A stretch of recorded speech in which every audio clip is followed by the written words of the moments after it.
may have dreamt it would be by the year 2025. Progress has advanced us in many ways, and yet we still find ourselves surrounded by warfare, strife, injustice, poverty, and what may amount to a full-blown ecological crisis. Senseless violence, terrorism, barbaric mass killings seem to have become the norm rather than the exception. Case in point, we are still reeling from the very recent news of a terrorist attack in Kashmir, in which tourists, and it appears from the little information that we have that Hindus in particular seem to have been targeted by the gunmen. And our hearts, prayers, and anguish go out to the victims and their families. And just as the world outside seems to be in turmoil, the world of our own minds can sometimes be just as tumultuous. Mental illness, emotional health struggles are soaring, especially among young adults. Our former Surgeon General has labeled us as being in the midst of a loneliness epidemic. And campuses like Princeton's are not immune to this trend. If anything, some may argue we're actually leading this trend. In the face of such a bleak picture that I'm painting, the Dharma traditions offer a rather radical proposal: spirituality. I'm reminded of a cartoon that I saw several years ago. It was a 2-panel comic. And in the first panel, an activist is yelling to a crowd of onlookers, "Don't just sit there, do something." And in the second panel, a Buddhist or Hindu monk is advising the now burnt out activist, "Don't just do something, sit there." But can spirituality offer us practical solutions? Can turning within have the power to affect real change? Can it help to bring about a more just and sustainable world and bring healing relief to our mental health crisis? These are the questions that we'd like to explore this evening, and we are guided tonight by not just one, but 2 eminent, illumined teachers of Sanatana Dharma wisdom. Swami Sarvapriyananda serves as the minister and spiritual leader of the Vedanta Society of New York, a role he has served in since January of 2017. He joined the Ramakrishna Matha in 1994 and received sannyas in 2004. He served as Acharya of the Monastic Probationers Training Center at the Belur Matha in India. He's also served in various capacities in different educational institutes of the Ramakrishna Mission in India as well as abroad. During the 2019-2020 academic year, he was appointed a fellow at the Harvard Divinity School. As many of you know already, no doubt, Swami Sarvapriyananda is one of the contemporary world's most well-known and sought-after speakers on Vedanta. His talks are extremely popular globally, particularly known for their tendency to go viral online. Some of these popular talks have been compiled into ebooks: Who Am I? What is Vedanta? And Dissolve into Infinity. Swamiji has been a speaker on various forums such as TEDx, SAND, and Google Talk, and at several leading universities across the world. Swamiji has engaged in dialogue with many eminent thinkers, from Deepak Chopra to Rupert Spira to David Chalmers and Sam Harris.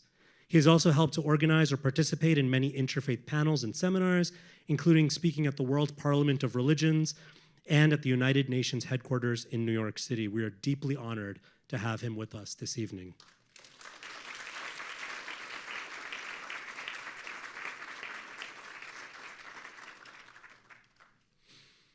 We are also joined tonight by Sadhvi Bhagavati Saraswati-ji.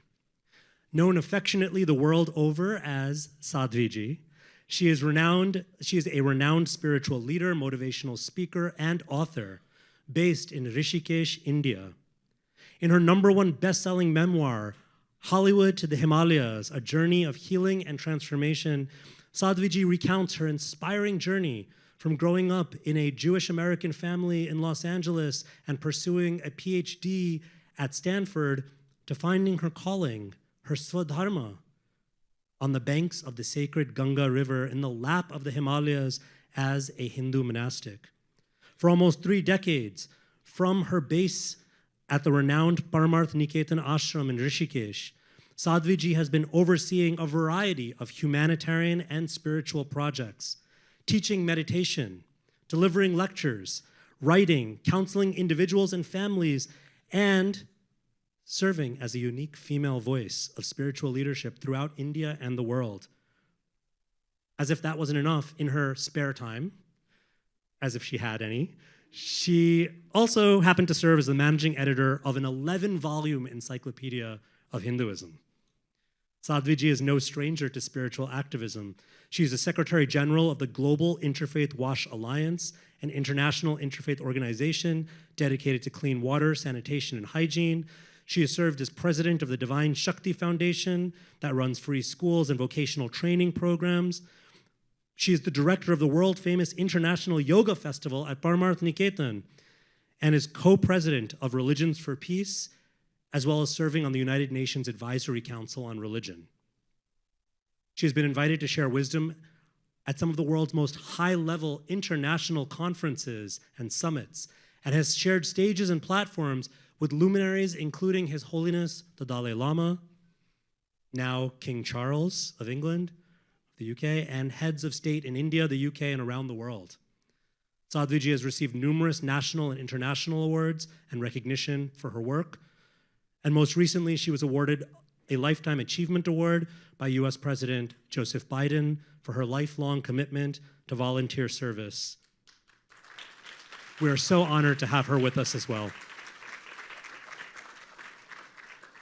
Now, Swamiji and Sadhviji have spent a little bit of time together in the past, but as far as I'm aware, and they can correct me if I'm wrong, this is the first time that these two wonderful teachers have had the opportunity to co-convene and speak at an event like ours. Is that true? So, friends, we are all together. We are making history tonight. We're going to ask each of our illustrious speakers to share opening remarks on the topic, after which I will ask each of them a follow-up question based on their remarks. We will then open it up to a larger Q&A as time allows. Friends, would you now please join me in giving our dear special guest speakers and illustrious teachers, Swami Sarvapriyananda ji and Sadhvi Bhagavati Saraswati ji, a very warm Princeton University welcome.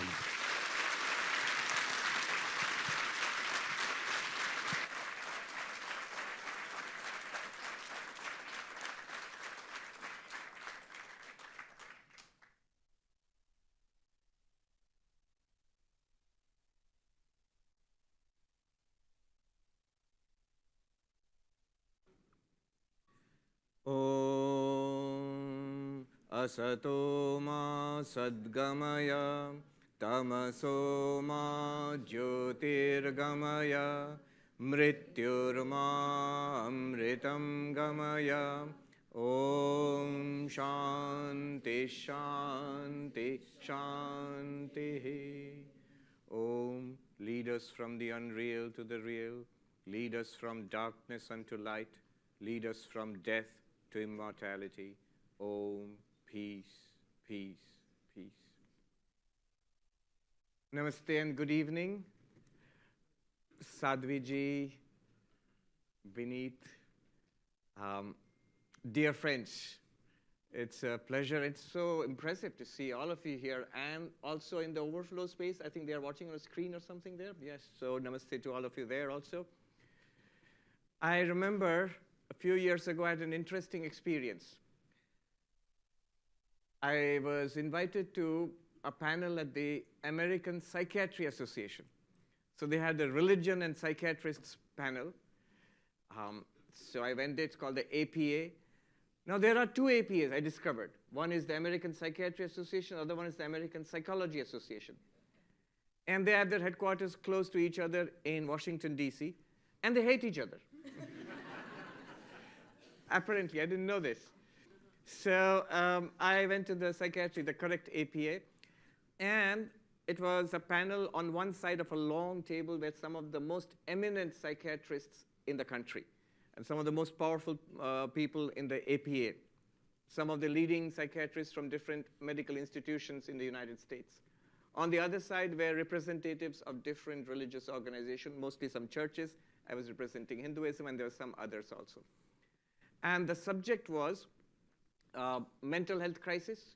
It is a segue from where Vineet left off. Mental health crisis in the United States and in the world in general, which has become worse since the pandemic.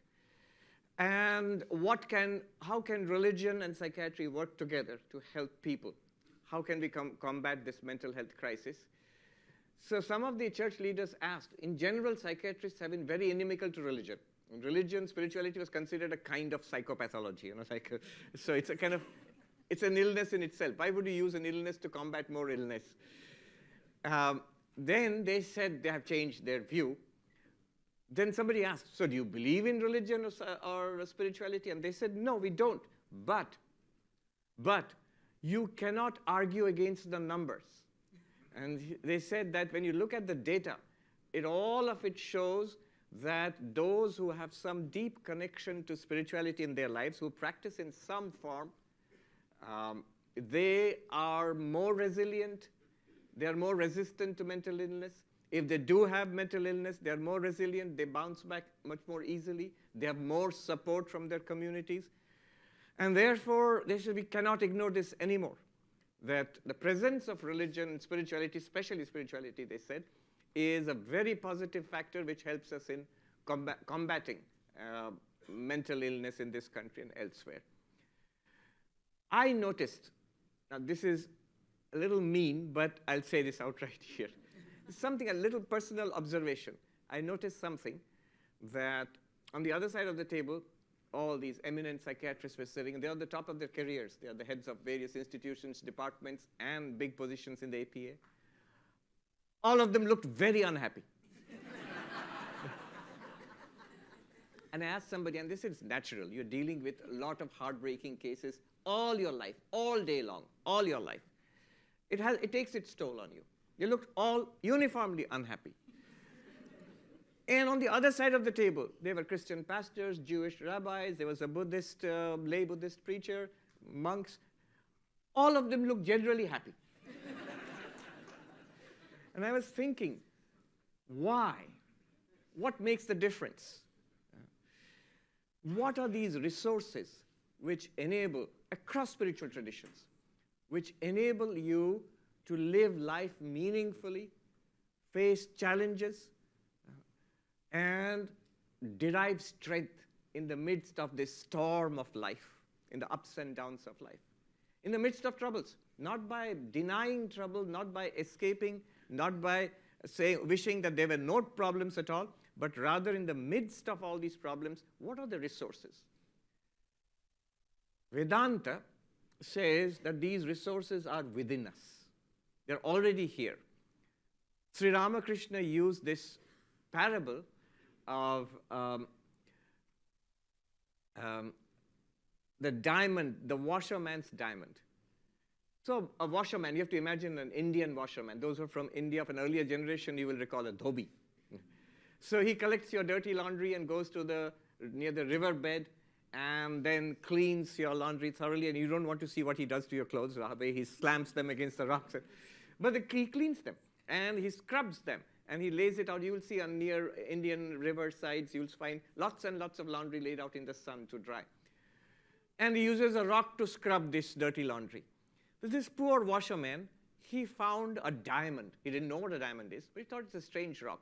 And he used it for the only use he knew for a rock, to scrub dirty laundry. And we all have this diamond. We all have this diamond, and we are using it all the time. We have the diamond, we are using it all the time to see, hear, smell, taste, touch, to enjoy, to suffer, to quarrel, to fight, to be miserable, and also to be spiritual. But more on that later. This washerman, he was a little puzzled. What is this rock? And he went to his friend, the vegetable seller, who didn't know much about diamonds, but he said, it's a pretty rock, I'll give you 10 rupees for it. Luckily, the washerman didn't sell it. He kept on asking people. Finally, he went to a diamond merchant who said, this is the largest diamond I've ever seen, uncut raw diamond I've ever seen. I'll give you 1,000,000 rupees for it. I mean, it's an Indian story, so 1 crore rupees for it.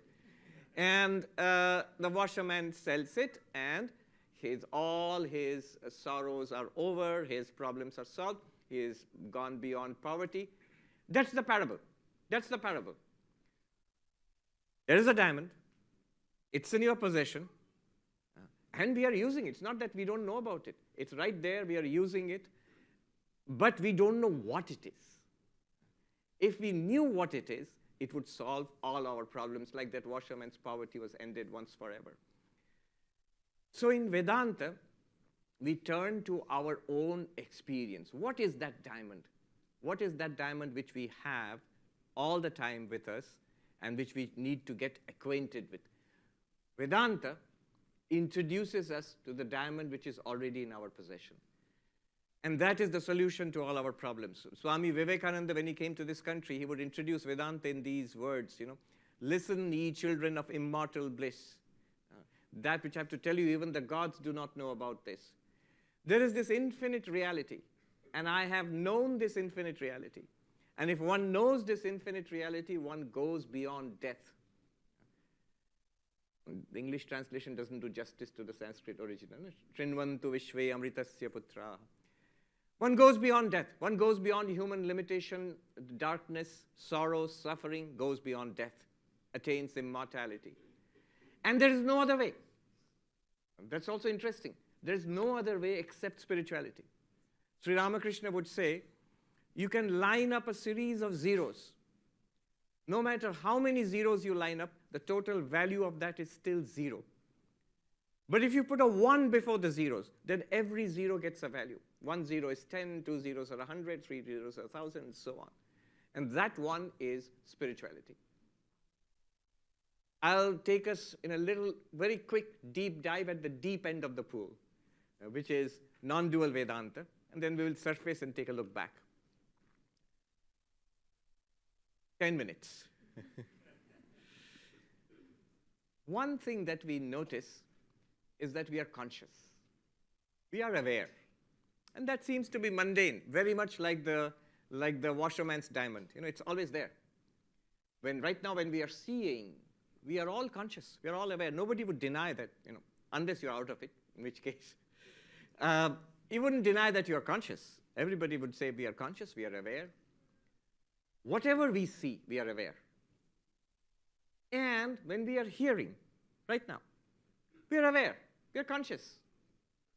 And now notice, seeing and hearing are two different kinds of experiences. And yet, the consciousness behind them both, illumining both, is the same. This is a simple fact, but it often escapes our notice. We have a series of experiences in life. In Sanskrit, this is called anubhava, experiences. And life is just this collection of experiences which we have all day. When we fall asleep, we have experiences of dreaming. In deep sleep also, Vedanta would say that's also a kind of experience. Our life is a series of experiences. And in and through all of these experiences is the light of consciousness. Call it consciousness, awareness. Take it in a very naive first-person sense. In all that we see, in all that we hear, in all that we smell, taste, touch, throughout our sensory experiences, we have consciousness. We are aware, we are conscious. Not only our sensory perceptions, but in our actions too. When I'm talking, there is consciousness. I testify to it. We testify. When you are sitting, when you are walking, when you are running, when you are cooking, when you are working on a computer, in all our activities, there is consciousness. And it's the same consciousness which lights up our perceptions. And then we go deeper inside. Our inner world of thoughts, feelings, memories. When you're thinking, you are conscious, very much so. When you feel, it may be a good feeling, it may be a miserable feeling, happiness, depression, anger, irritation, joy, peace, all of them are lit up by consciousness. Consciousness is constant in perceptions, in actions, and in our inner world of thoughts and emotions. Even the intellect which we are using right now to understand this stuff, its consciousness is there. When I say I don't get it, what are you saying? You're aware. When you say I get it, what you are saying, you're aware. In all our waking, when we fall asleep, this world disappears from us. A dream world comes in. But in our dreams too, an entirely different experience. A different world projected in our mind. We don't know we are dreaming, but it's projected, but it's the same consciousness which continues. It's worth dwelling on this for a while. That this thing, this diamond which we have, and which we are using all the time, and we never paid any attention to it. We thought it's just a diamond for scrubbing dirty laundry, It's consciousness, yeah, so what's the big deal? Notice for the first time the ubiquitous presence of consciousness. It is the light which lights up our lives. It is the light which makes our life possible, experience possible. Yes, good and bad. The miserable and the terrible, all of it is possible because of this light of consciousness. This one awareness in our waking, in our dreams, and Vedanta would claim, indeed, counterintuitively, in our deep sleep also. When the world disappears, when our dreams disappear, sense of individual existence disappears, sensory activity ceases, actions have ceased, dreams have ceased, thoughts have ceased. Even the idea, I am sleeping, is not there. Vedanta would say that darkness too is revealed by consciousness.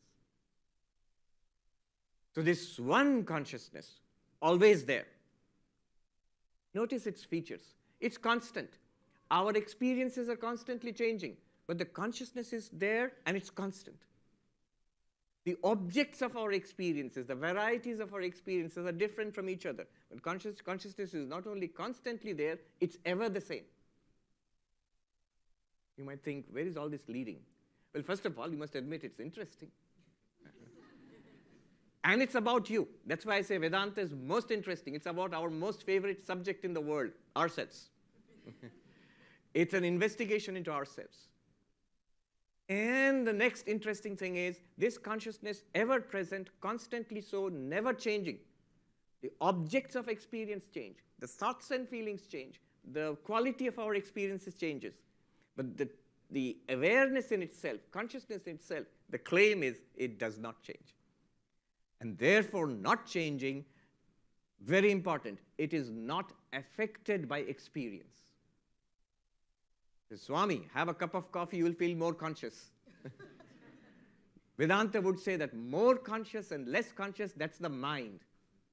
You feel more alert, less alert. The more alert mind is illumined by the same consciousness. The less alert and sleepy mind is illumined by the same consciousness. Consciousness is not affected, not modified, not traumatized, not damaged, not mutilated by our experiences, not jaded by our experiences. That which is at the heart of our existence is not troubled, affected, changed, aged, diseased, depressed by our body-mind experiences. Yes, the body ages, the body gets diseased. The mind goes through ups and downs. It's very delicate. Emotions come and go. The consciousness is one constant, unchanging light. And the claim would be this, there's a lot of philosophical heavy lifting going on here, the hard problem of consciousness, a la David Chalmers and all of that. The big claim is this consciousness, contrary to mainstream thinking, is not a product of the body. It's not a product of the brain. It may use the body and the brain, nervous system. Just to give a sense of the difference, we can take this up later in the question answers, sense of the difference between what we are talking about, consciousness in Vedanta, and consciousness as understood or not understood right now. This is the age of consciousness studies. It's a hot subject. If you Google it, hard problem of consciousness and so on and so forth. I try to summarize it in 5 nots, 5 negations, 5 in 1880. What consciousness is not, taking us in a journey from our present mainstream general worldview of consciousness to the Vedantic idea of consciousness. 1, consciousness is not the brain. 2, consciousness is not an object. Everything is an object to consciousness, and consciousness itself is not an object. 3, consciousness is not the mind. The mind, the thoughts, feelings, they are also objects because you're aware of them. Anything you're aware of is an object. So the consciousness is not the mind. 4th, not many. We are many here. Many bodies, many minds, many persons. But the remarkable claim is we are one consciousness, appearing to be many. In the Gita, Sri Krishna says, undivided in all beings, I appear as if divided. So we are at the base of everything. We are one reality, one existence, one being. So not many. And finally, the last one, quite stunning, non-dual, which means there is nothing other than consciousness. Whatever appears to consciousness is somehow consciousness itself. So 5 knots, remember these 5 knots. Each of them, you can have an entire philosophy course at each level. Not brain, consciousness is not brain. These are all claims. They're worth arguing over. Not brain, not an object, not mind, not many, and non-dual. Just by the way, a little thing to ponder about. If you say non-dual, not two, that means there is nothing other than consciousness. All these things you just said, not brain, not object, not mind, not many, you are sort of reversing it. Do you see? Then what are those? What is the brain if it's not consciousness? Because you have just said there's nothing other than consciousness, not two. Then the brain must be in some sense related to and based, nothing other than consciousness. The objects too must be in some sense consciousness. The mind too must be in some sense consciousness. And what appears to be multiple consciousness must also obviously be that one same consciousness. So this is the Advaitic idea of consciousness. And the claim here is dramatic. We are already that. It's already there. You have the diamond. What Vedanta does is the diamond merchant introducing you to yourself. This is the deeper meaning of Sadhviji's book, Coming Home to Yourself. So it introduces you to yourself. Then all our poverty is removed. From that perspective, from that non-dual consciousness perspective, you are already immortal. You are already beyond the vicissitudes of life. You are beyond the ups and downs of the mind. You are even beyond birth and death. Already.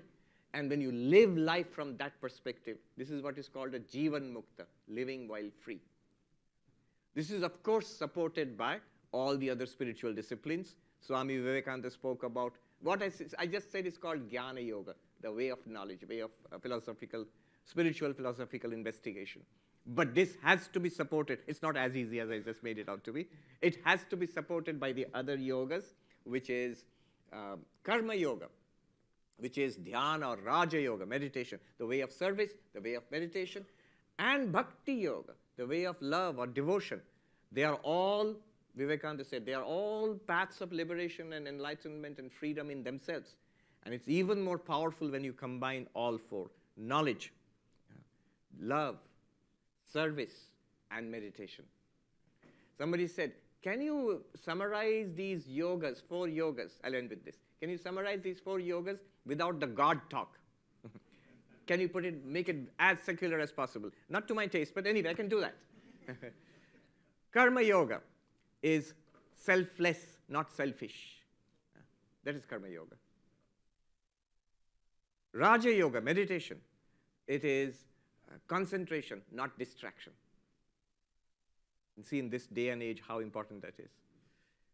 Bhakti Yoga is love, not desire. And Jnana Yoga, the way of knowledge, is the knowledge of the self, not just knowledge of the other. Thank you very much. Thank you.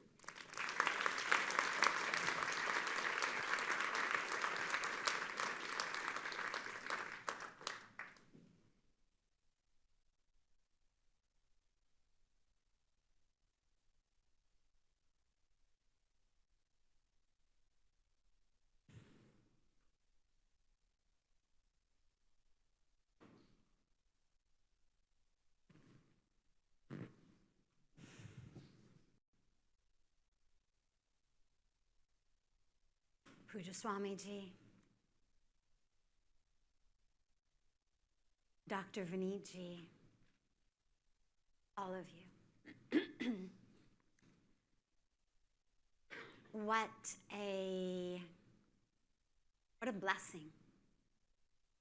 What a joy to be here together this evening As I was listening to Swamiji speak, I forgot that I had to say anything. I was just so engrossed in listening to him speak. This topic, and as Vineet spoke about it in his introduction, is critical. We are suffering a mental health crisis. It's depression, it's anxiety, it's addiction, it's loneliness. And it's interesting because I live in India, in a place where there is suffering, but typically the suffering that we see is suffering on a logistic level. The rainy season is coming, the roof leaks, there is no money to fix the roof. I have children, there is no money to send them to school, or there is no school to send them to. My mother is sick. I have no money to get her medicine. There is no doctor. There is no access to medicine. And there are critical issues. And there are issues, thankfully, that the government is working on, that all of our spiritual organizations work on. But there are issues that require collaborative effort, resources, infrastructure, engagement. When I come back to America, I see something that it breaks my heart and interests me, both simultaneously. And it is this level of suffering that requires no external resource, infrastructure, assistance. It's not due to a leaky roof in the rainy season. And I'm referring to our communities of people, not the homeless people on the street. Because as Swamiji said so beautifully, yeah, the heads of all of these institutions, and it's not only true in the American Psychiatric Association, it's true on the airplane we flew in today from the Bahamas, it's true in the airports, it's true as you pull into a parking space, it's true in the grocery stores, it's true in our schools, in our universities, in our homes. People are suffering. And we're suffering, though, from something that requires only a shift in how we think, a shift in how we understand.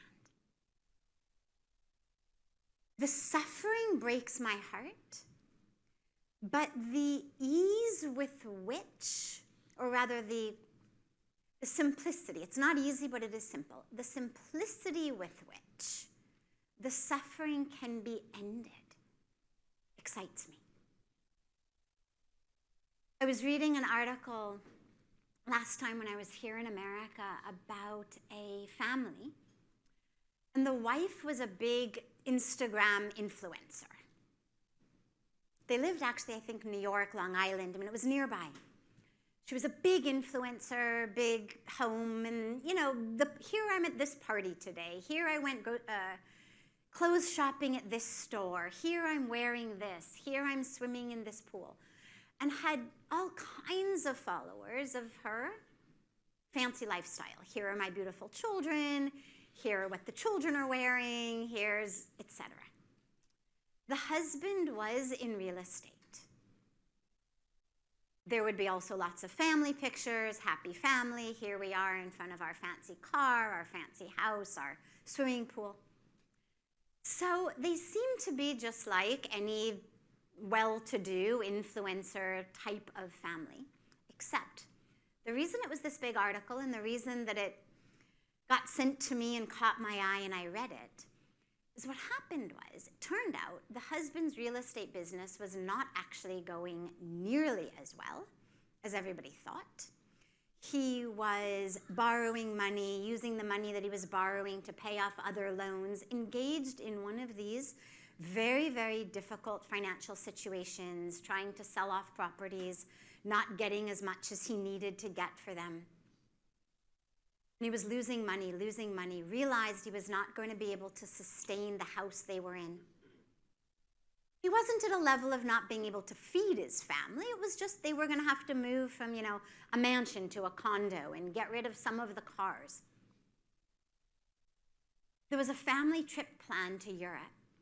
At the last minute, he begged out, claiming some work, something or other. The wife and the kids go off to Europe.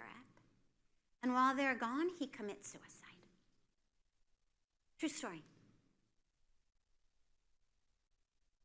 And I share the story with you because if it were incomprehensible, it would still be interesting, but I wouldn't take up valuable time sharing it.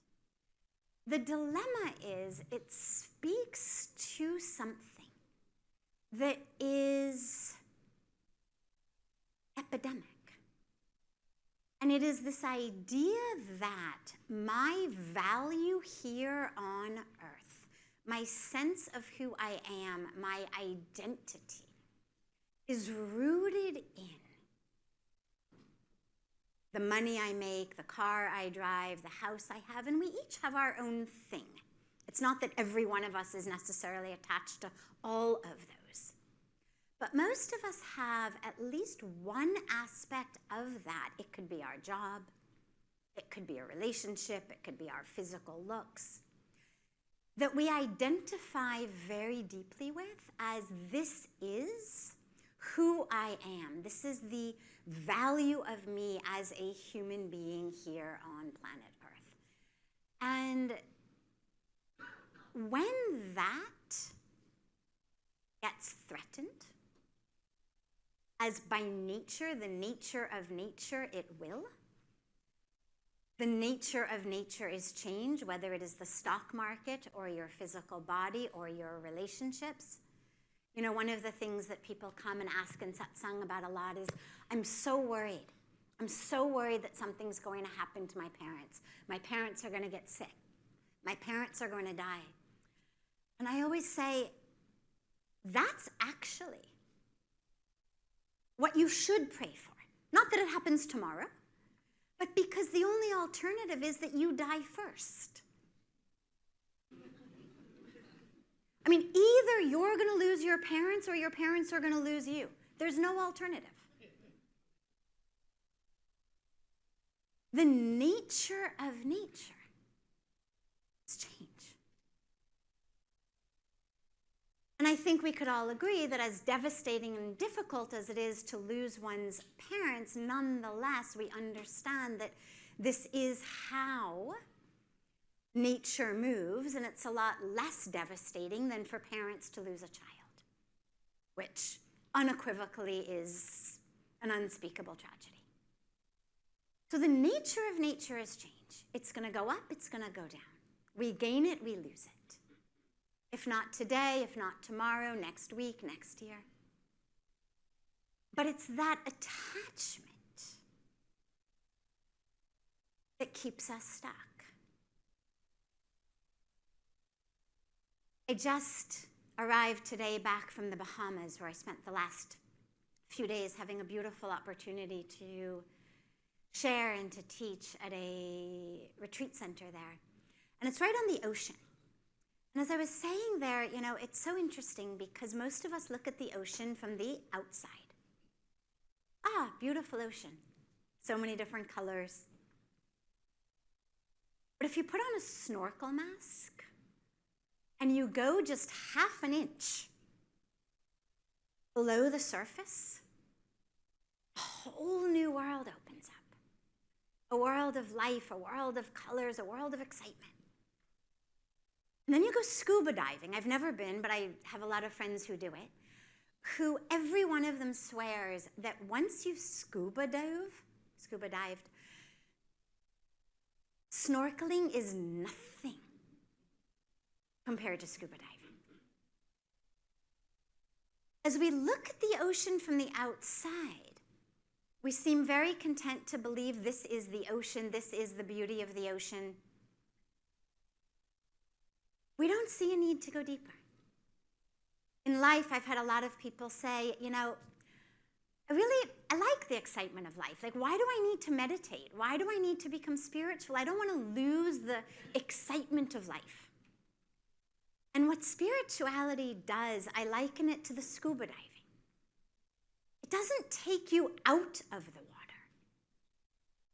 It actually makes it so much more beautiful, exciting, alive, vibrant, because you dive deep.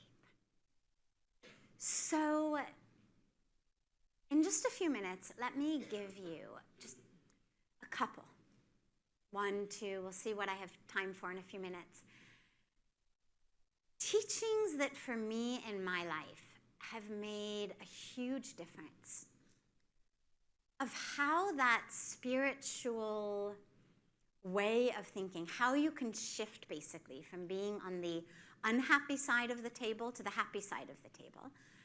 And although for me, yes, it came from moving physically from LA to India, from taking vows of monastic renunciation, I'm sure that Swamiji would agree, you don't have to become the monk, the nun, the lama, the priest in order to access this.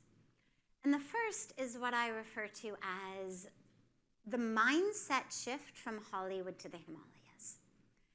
Now, that is, as Vineet said, the title of my memoir, but I mention it here not because of the physical journey that I took, but because of that mindset shift from suffering to an end of suffering. The Hollywood way of thinking, which is not tragically only in Hollywood, it is now pervasive almost everywhere in the world, is that teaching that you are the body. The size, the shape, the color, the story, the bank account, etc.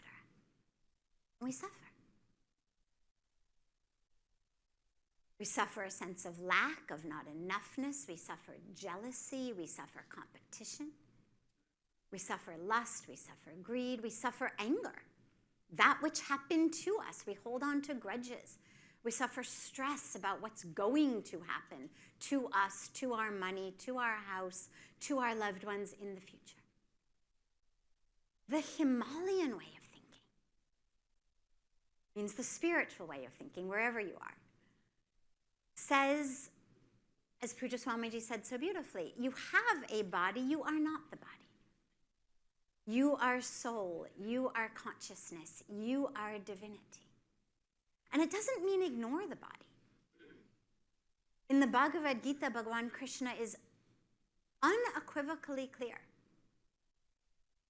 Play your role to the very best of your ability, not haphazardly, to the very best of your ability, full attention, full intention, full engagement. But don't forget. Don't forget that you are the one playing the role, not the role itself. And if you think that that is impossible, people sometimes say, oh, no can do. Well, then think about the real Hollywood or Bollywood or Tollywood or whatever you follow, where every day actors and actresses play roles. In TV shows, in movies, on the theater or near Broadway, off Broadway. And they play so many roles, and then they walk off the stage. And you never, ever, ever hear a story of an actor who played a villain going home and killing his family because he forgot. Right, or killing the director or the producer or the cameraman or the guy, selling hot dogs in the corner because he forgot. Because it took him some time to remember. The minute the director says, cut, it's over. He never forgot.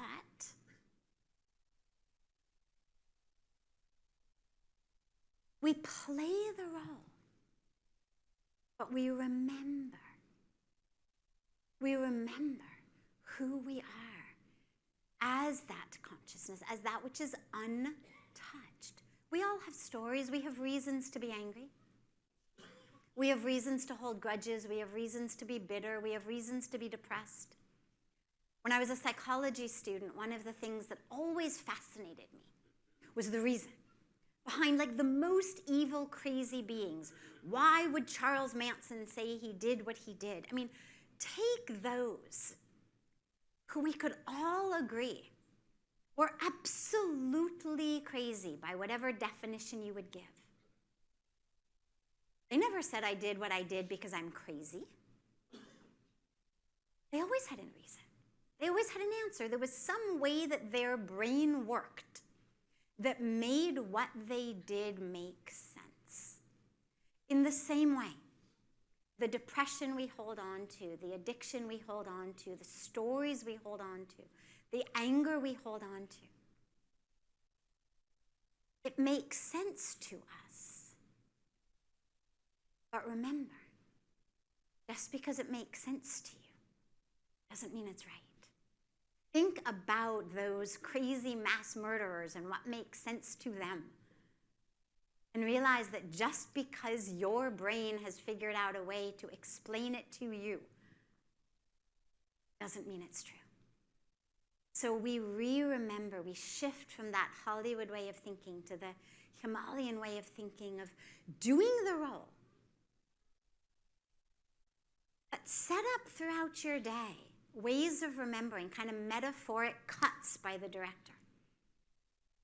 A moment of prayer before you eat or drink something, a moment before you turn the key in an ignition or check your inbox or whatever you do. Just a moment of remembering. Another one that is my favorite, and I'll probably end here, is most of us live, I think about it like a cup. So one of the questions that arises a lot when we struggle is, how do I deal with challenges? There's a lot of challenges, very real challenges we have in our life, in school, in work, in families, in political situations, in economic situations, in relationship. Nobody's here to minimize the challenges.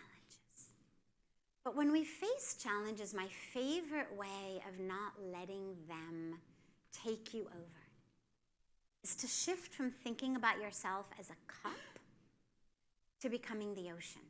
And here's what I mean. Imagine that you have a cup of water and rocks fall into it.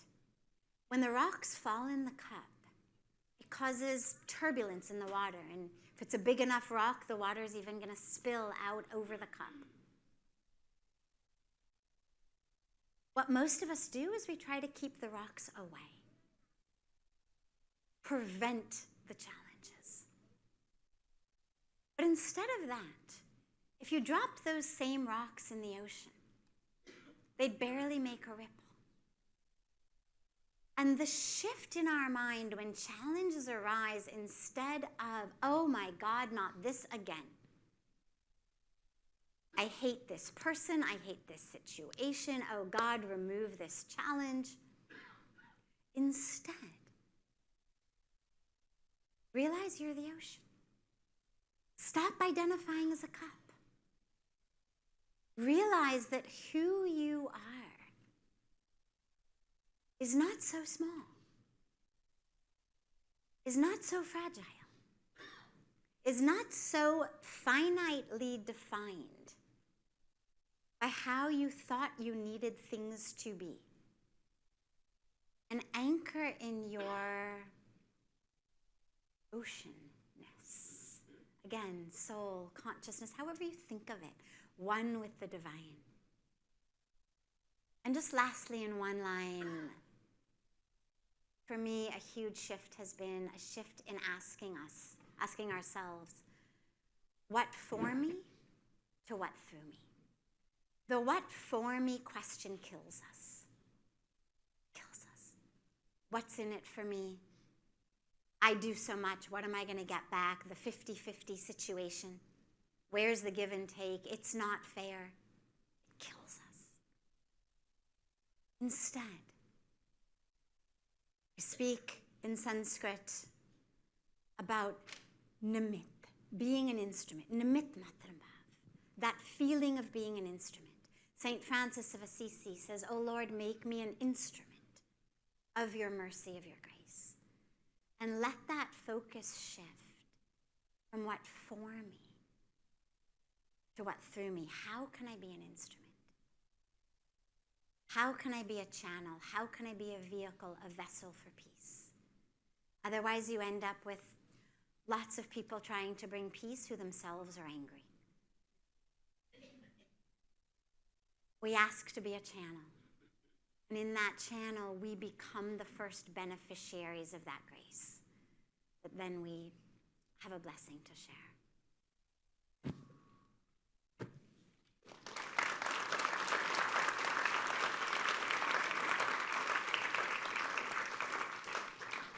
So beautiful. Thank you so much. Swamiji, I'd like to put the question to you. Building on Sadhviji's imagery of remembering that we are not the small cup of water, but the vast ocean. One may say that's beautiful, even poetic, but how do I practically apply that? How, Swamiji, does Vedanta and the wisdom of our Sanatana Dharma tradition give us practical tools and means by which this realization of being the ocean can be enacted and can not just benefit ourselves, but as Sadhviji was saying, can ripple out and can allow us to be a force of good to others around us? Yeah, sometimes, when we talk about Vedanta and yoga, and people will say, "Oh, that's all very beautiful. Tell us something practical," not realizing, to me, these are the most practical things possible. I remember this young man came to our monastery and became a monk, and he learned about Atman and Brahman and pure consciousness and the philosophies of Vedanta and Nyaya. He kept saying, "Good." He was from America. So he's saying, "Good, good." And one day, we were learning puja. And a part of the puja is the pranayama, the control of the breath. So you stop this nostril, breathe in through this one, and then hold the breath for this count, and release through the other side, and then breathe in again. And this young man goes, "Wow, this is what I was here for." But yes, all throughout Hinduism, from top to bottom, or from bottom up to the top, it's all one spectrum. Rituals, pujas. One of our great Vedantic Swamis, Ashokanandaji in San Francisco, he said, ritual is concrete philosophy. What you study in Vedanta, what you study in your texts about pure consciousness, the self, and the puja that you do, they're the same thing actually. They are extensions of that thing into the physical. So yes, practical. First, the inner shift. I think for me, the two takeaways, unforgettable imagery, like you said, the cup and the ocean. And the ocean and the snorkeling and the scuba diving, I think we'll all remember that forever from now on. Thank you to Sadhviji. Yes. So practical many, many things is to embody it. Therefore, if you come down to brass tacks, a routine is helpful. Some principles are helpful. Like, for example, Vivekananda says that unselfishness is more paying. It just takes some maturity to understand that. It's counterintuitive, right? That we think, I'll be happy if I work for I, me, myself. But over time, we begin to understand I'm actually happier working for others. I don't lose anything. I gain much more, and I'm much more at peace. Notice one thing. The one thing that you will never regret in your life, none of us ever will, is the least thing that we do for others.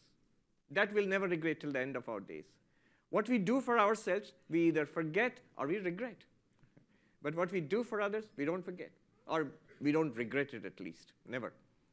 So unselfishness it's very practical. The more we begin to serve. So instead of thinking, what's in it for me, what can I do for you? That's my attitude. A daily routine is very helpful. If you have time for regular study, time for regular meditation, time for some service where you're not getting anything back from others, a time for a little ritual, time for a devotional practice. So all of these, a routine with the components of service, meditation, devotion, and in self-inquiry. This is a very practical thing, I think.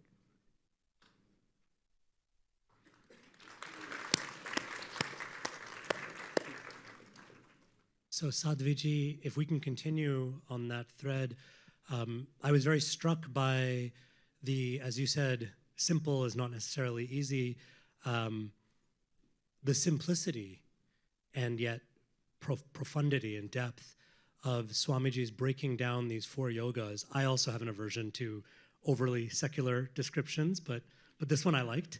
But the breaking down the 4 yogas into this sort of these shifts from selfishness to selflessness, from distraction to concentration, from desire to love, and from the other knowledge to knowledge of the self, to the external, from the external to the internal. Would you please help us in a similar vein flush those out, and how have those, if I can ask a bit of a personal question, how have you experienced those in your own sadhana and your own spiritual practice? Yeah, I feel like what Swamiji said was so clear and so easy to take in, understand, and then implement. I'm happy to share how I've experienced these, because when I came to India at 25 with a backpack, I knew nothing about Sanatan Dharma at all, 0. In fact, just to emphasize how true that really is, when I first met my guru, Puja Swami Chidananda Saraswati Ji Maharaj, he was sitting where he would give darshan underneath a painting of Bhagwan Krishna. And it was a beautiful painting of Bhagwan Krishna, and Krishna's hair is flowing, and he's in his traditional pose on one leg with his flute, and beneath it, Puja Swamiji sitting, and he has long hair, and it's flowing, and he has a beard. And I thought it was a painting of him prior to the beard. And it was quite some time before I finally said to him something about the painting that someone had done of him. And he was quite confused until he realized I was quite confused. In any case, the point being that I came to India. I studied Iyengar Yoga. I did Hatha Yoga. It was that which I did as a student to deal with lugging around in the pre-iPad, pre-laptop days, lugging around a bag full of books and notebooks and my back and my neck, and etc. When I come to India and I learned that yoga is actually all of this, it gave me the tools to get back to the experience that was gifted to me when I first stood on the banks of Ganga and had this incredibly powerful experience of transformation. And what I would say in brief is, it doesn't matter where you start. Inevitably, for some of us, one of those paths will feel the easiest. Some people are just, they're devotees. They love God. They cry when they listen to kirtan being chanted, and it's beautiful. And other people by nature are the ones in seva, and other people by nature are the ones deeply inquiring. And others are the ones who take very quickly to a path of meditation, a path of yoga. Don't worry, start anywhere.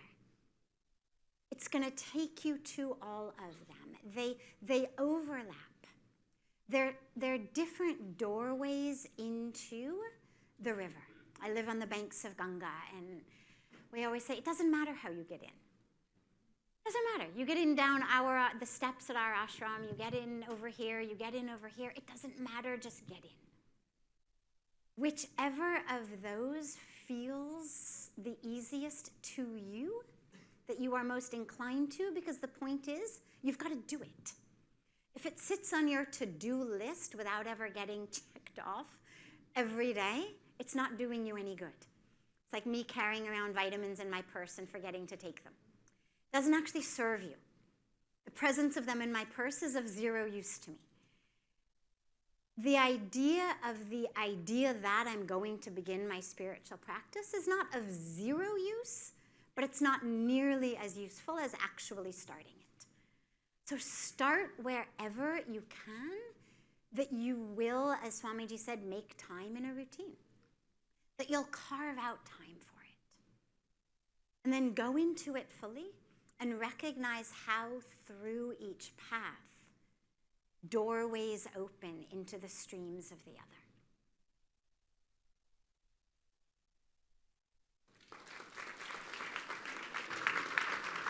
Thank you so much. Let's give one more round of applause for both of our wonderful teachers. Friends, we have just a little bit of time, but we want to turn things over to you all and find out what questions and thoughts you have. We want to give preference to questions over comments, of course, because this is a very precious opportunity and we're a large group. So we want to ask for questions. We want to ask, please keep your questions as concise as possible.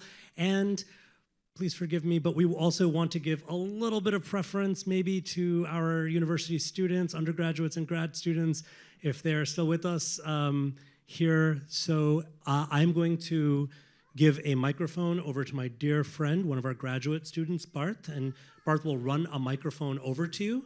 So let's get a few hands and we'll see if we can get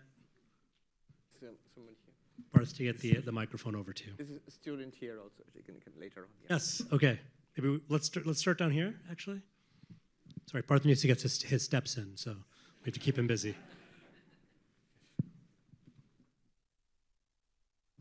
Thank you so much for that beautiful, beautiful insights.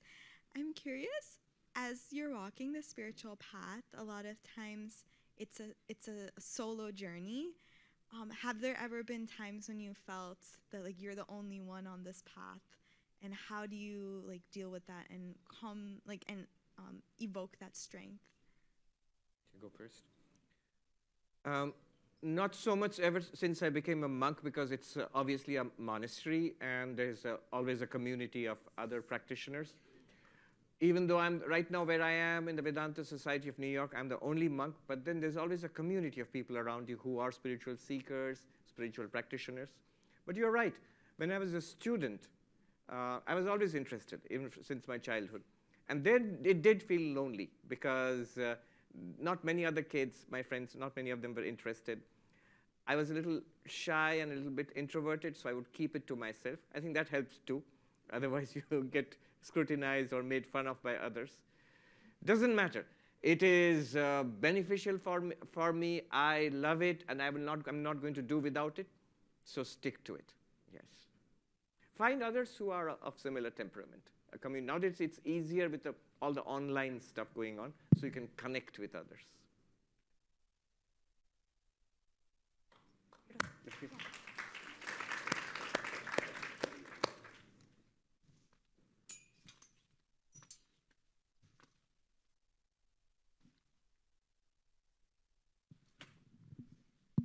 Oh, thank you for the great talk. I wish I could just sit with you all and chat for hours, but it's a small question. So you said that love is not desire. So what is love? I'm always very confused. What is love to you? Yes, I was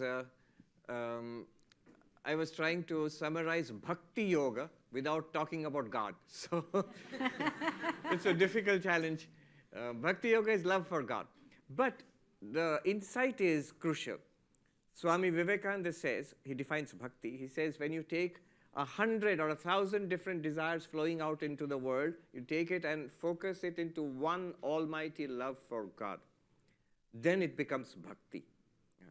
So that's what I meant by love, not desire.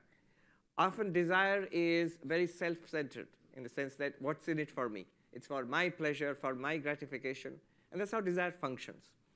But love, to be genuine love, it must be other-centered. And that other, if it's the divine other, then it becomes bhakti. If it's the human other, it's still love, but it's always complicated by human factors. The person you love, it's mostly our own construct, the person you're loving. And that person is also changing all the time. So you can love the human, but through the divine. So I've seen what spiritual seekers, great sadhakas, sadhikas, what they do is, they love everybody. If you, in fact, go close to them, you always feel that love. That's one characteristic of a spiritual person.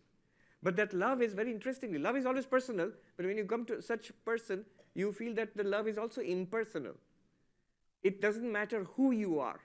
You may not have even met that person earlier, but you feel immediately included. You feel at ease with that person. You feel as if he or she is one of your own. And that's because of that love directed to the divine. I'll let you into a secret. When you meet a truly holy person, and you feel that person loves me so much, don't be deceived. It doesn't love you.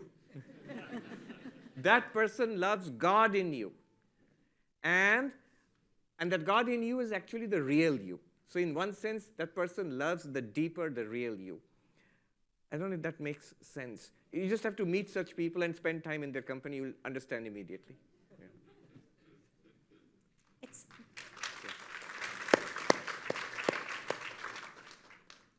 Before we go on to another question, I just very quickly wanted to mention that you can also aim, even if your aim is not to become necessarily that incredibly holy being that Swamiji is talking about, aim to love like that.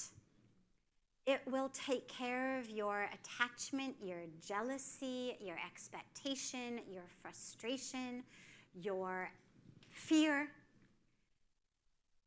If all you love is their physical form, what it does, what it looks like, what words come out of its mouth, it's essentially lust. Lust isn't only sexual. If what you love is their essence, that's the aim. And it's really love, and then it is loving the divine. Their body keeps changing, their personality keeps changing, their moods keep changing, good mood, bad mood, angry mood, sleeping mood. They look good, they don't look good.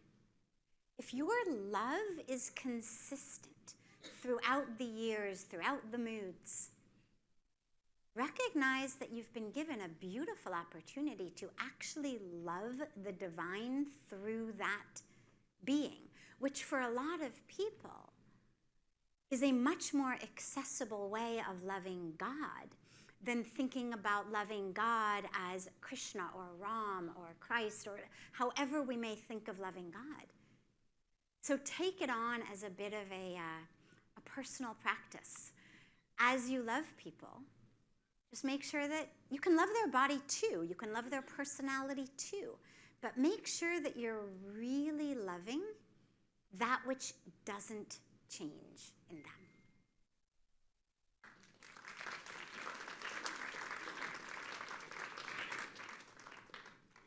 Hi, I'm in the back over here. So I came in right when Sadhviji was talking about this ocean analogy with snorkeling and scuba diving. I think I've heard kind of similar analogies to this in the past, and I've recently started picking up on meditative practice myself. A question for both of you is, what does that feel like? What can I expect to feel? Because I'm not sure if I am breaking through the surface when I try to meditate. Go first, yeah. Do the practice without expectations. Not because you won't get it, you'll get there. But expectations generally tend to ruin our practice, in a sense, disturb us in our practice. You will feel, first of all, an expansion. You will feel peace, a peace that is not subject to external conditions. You know, how other people are treating you, how your personal health is, or how the circumstances, you know, financial or political circumstances, whatever. So your peace is not affected so much by external circumstances. It's not an all or nothing thing. It comes slowly. It is not that one day you are restless and next day you are zen, you know. No. It will come slowly. So an expansion. I'm not just this little being. I'm much bigger than this. My peace does not depend on you or him or her. It does not depend even on the health of this body. It does not depend on finances. So that's another thing. Another thing is you feel much more relaxed. You feel much more at ease. It's very interesting that monks I have seen who have technically given up the world. They've turned their back on the world. But they seem to be much more at ease in the world than other people are. So there's a saying in Sanskrit, Swadesho Bhuvanatrayam, which is my home. My home is the three worlds. The entire world is my home. And it's really true. There are such people who are at ease anywhere. A monk came visiting from India to our ashram. And somebody, a volunteer in the ashram, asked him, Swami, where is your ashram? And he said, why? This is my ashram. Here. What's the best place you are ever in? This place. Who are the best people you have ever met? These people. What's the happiest time of your life? Now. So you're extremely at ease wherever you are, whomever you are with.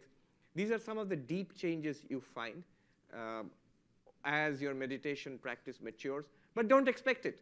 Don't worry. These are manifestations of something you have already got, the diamond which is your own real self. Whether it manifests or it does not manifest, you have the diamond. You are that diamond. So you can relax. Start by relaxing. Yeah. There are two ways of being enlightened. Work your way from here to enlightenment. It's a hard and difficult road. That's one way. And we all start there. Or you can always think of yourself as already enlightened. Careful, it's dangerous. But in this circumstance, in this, how would an enlightened being behave? So I'm sitting and meditating. This is how I meditate. How would Vivekananda sit? How would Vivekananda's mind or the Buddha's mind, what would the Buddha's mind be like? What would Buddha's emotions be like? So sort of download it into yourself. That also works.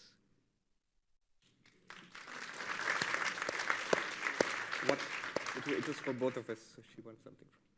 I really don't have anything to add. That was such a beautiful description of what it feels like and exactly what the challenges can be as you try to go in. One of the things that I frequently say is, the end of your got there stage of meditation is when the mind goes, oh, I'm here. That's the moment you're no longer there. So certainly think about your meditation, but not while you're meditating. Don't go in, as he said, expecting, but also don't be judging along the way, because all that's doing is pulling you back into the semantic mind, which is not where you want to be.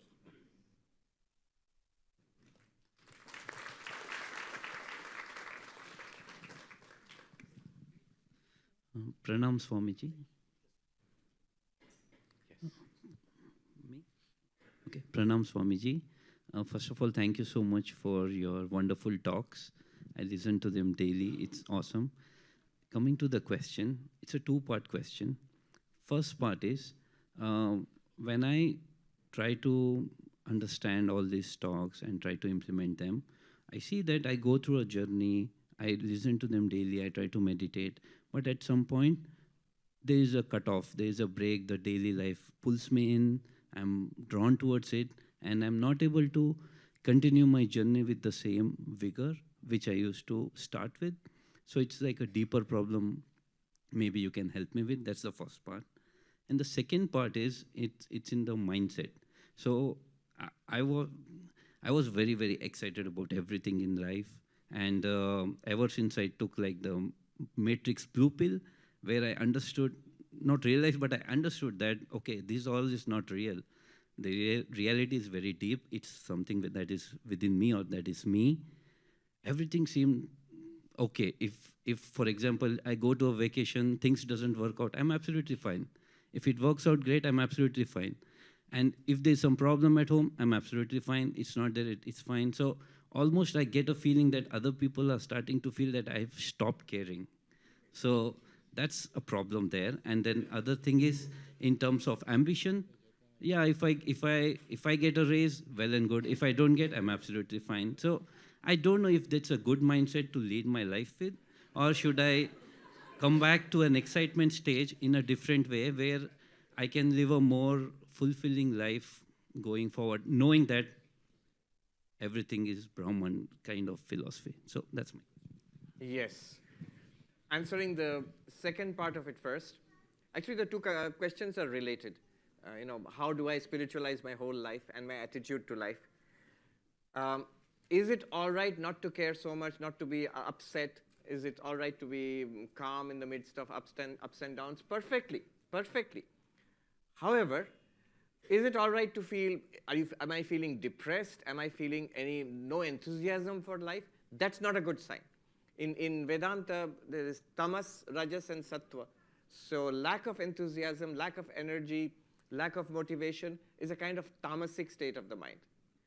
A spiritual, one good way of answering your question is to look at people you consider to be truly spiritual. Someone like Vivekananda or whoever you admire spiritually. Do they seem bored or, I don't care about anything? Never.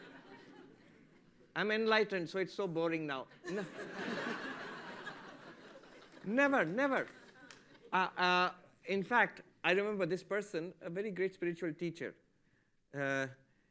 He was asked about his, he was always smiling and happy. What's your attitude to life? He said in the morning, what is the chappal, the sandals? So in the morning, when I get up, I see my sandals walking out of the room. I jump on them, and then and all day long, they take me for a ride around the land. Imagine the delight of that person, a childlike delight, but not really dependent on anything external. It's a joy coming from within. Now, practically, am I okay in life until I get to that state, Right now, where I am I okay in life if I don't seem to care too much? Two things, checkpoint. Am I able to do my work? And am I able to relate, to love or relate to other people? This is from Freud, of all people. He was asked, what is normalcy? What's a normal person? He said, very simple, the ability to work and the ability to love. If I can do my work, and if I can relate normally with other people, then it's all right. You need not overthink it. Pursue your spiritual path. Spiritualize the day. Have a regular spiritual practice, which you'll do every day. A mantra japa is a wonderful thing to do, which you can do during your meditation, also during the day. It's a wonderful spiritual practice. And think of spiritualizing a daily act. All that we do can be done as a worship of God. Your work, your exercise, your cooking, your gardening, you're taking care of the family, of the community. Everything can be done as a worship of the Lord. The divine is present right now, right here, in our waking, in our dreams, in our deep sleep, in our life, and in our death. So it's always present and can always be worshipped. So spiritualization of life, daily life, mentally doing the things as a worship of God. Don't change your Facebook status. Now I'm worshipping all of you now. Don't. But internally, that's a wonderful view to have. That when I'm meeting these people, I'm meeting God. When I'm doing this work I'm doing puja, actually. That will make all life a puja. Yeah. Namaskar. Namaskar. Before we take your question, just one small addition regarding a point you made in the very beginning. Swamiji referred to Freud, and I wanted to just take a moment to look at a possibility of something that you spoke about when you said you're deeply on this path, and then it seems like you lose that zest. Now, some of it may be just run-of-the-mill human nature, run-of-the-mill laziness, run-of-the-mill difficulty in maintaining a habit of spiritual practice.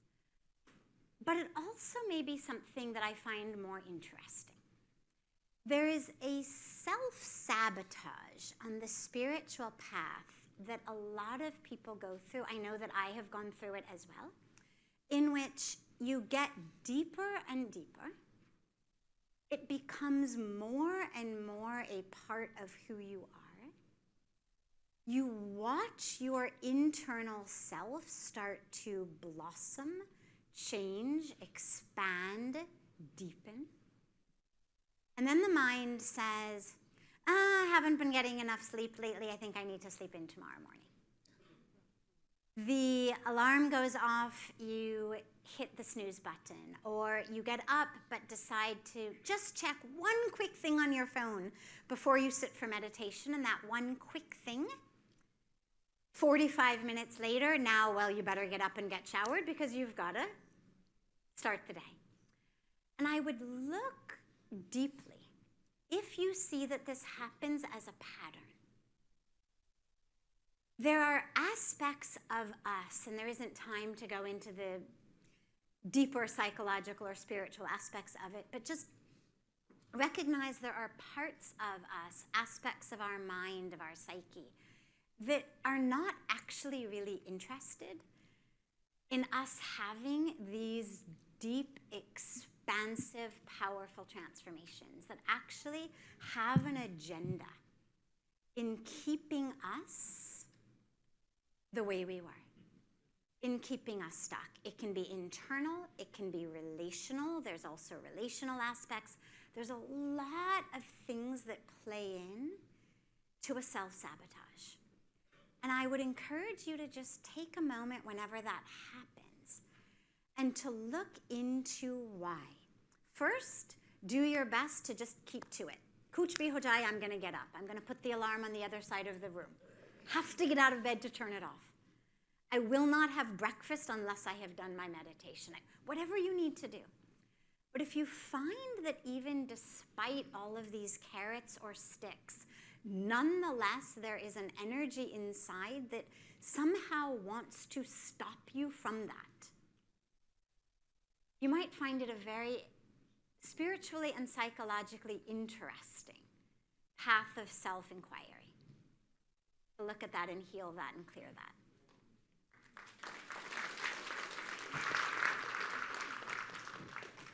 Namaskar.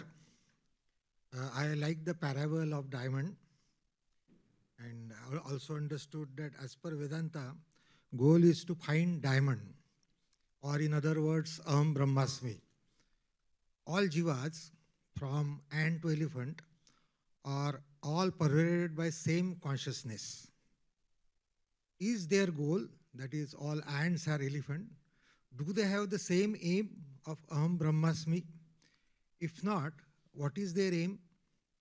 Clearly, these jivas must be having some goal because they existed for billions of years before human, who appeared on the earth just 2 billion years ago, just a blink of history in life.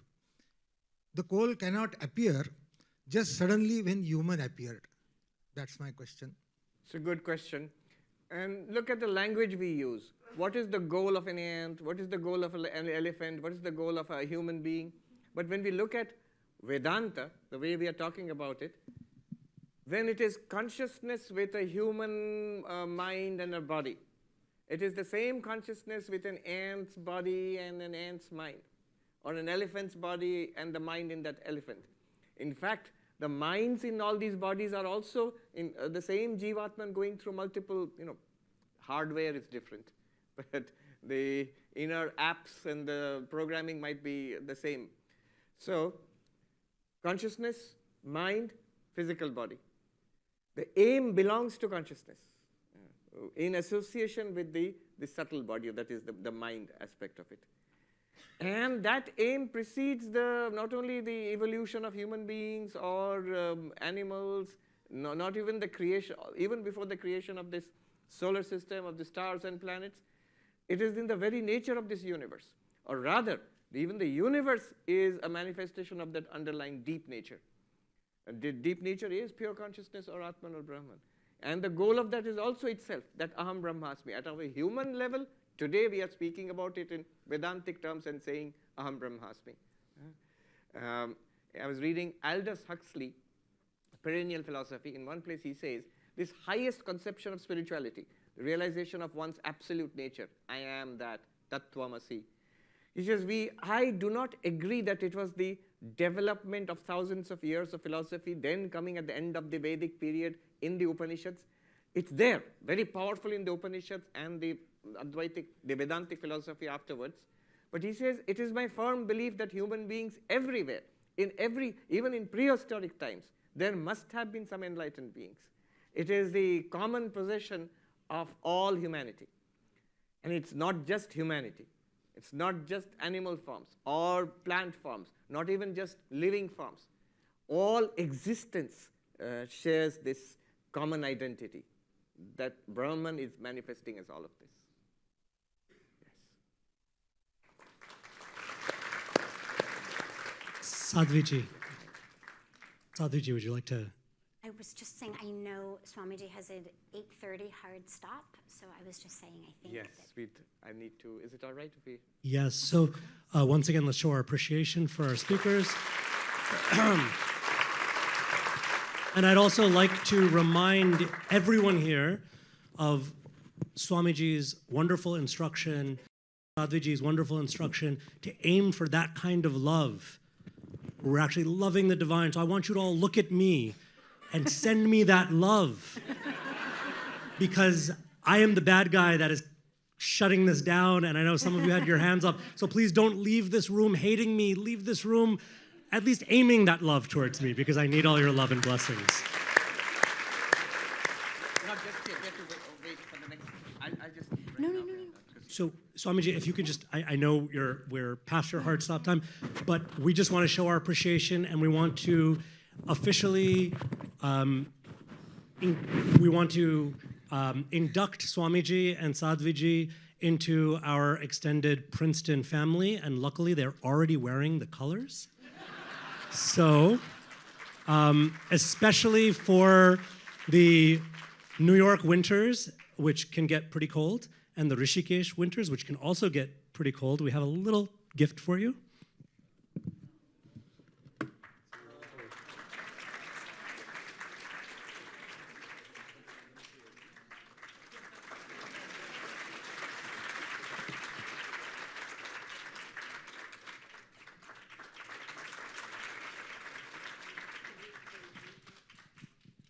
So yes, Swamiji does have another commitment, actually, and we're so grateful that even in the midst of such a packed schedule, he has made time to join us today.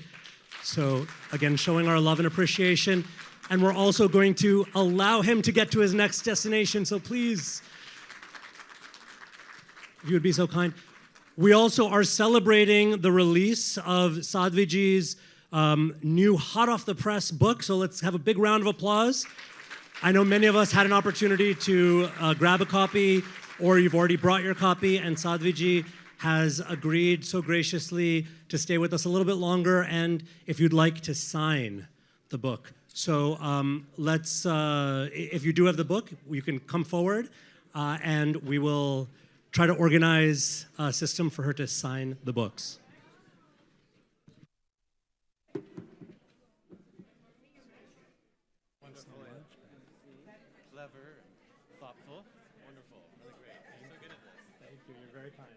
So glad you could be here.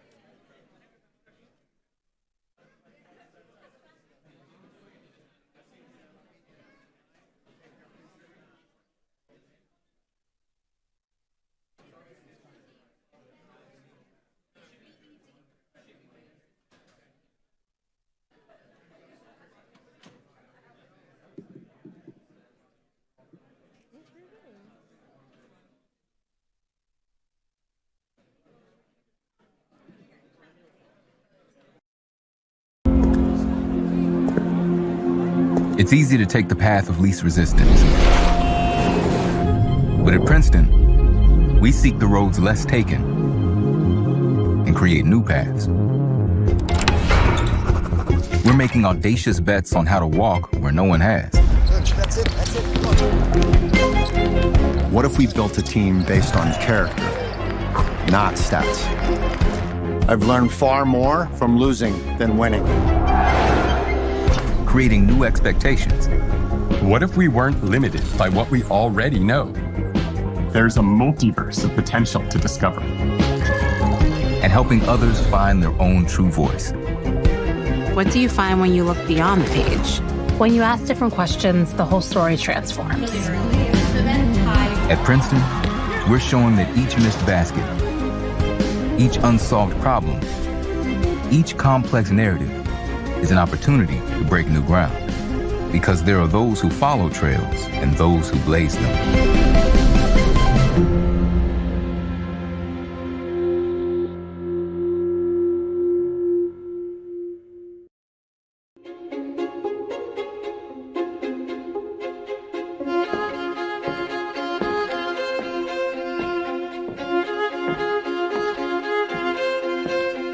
I grew up in a series of coal and steel towns in western Pennsylvania.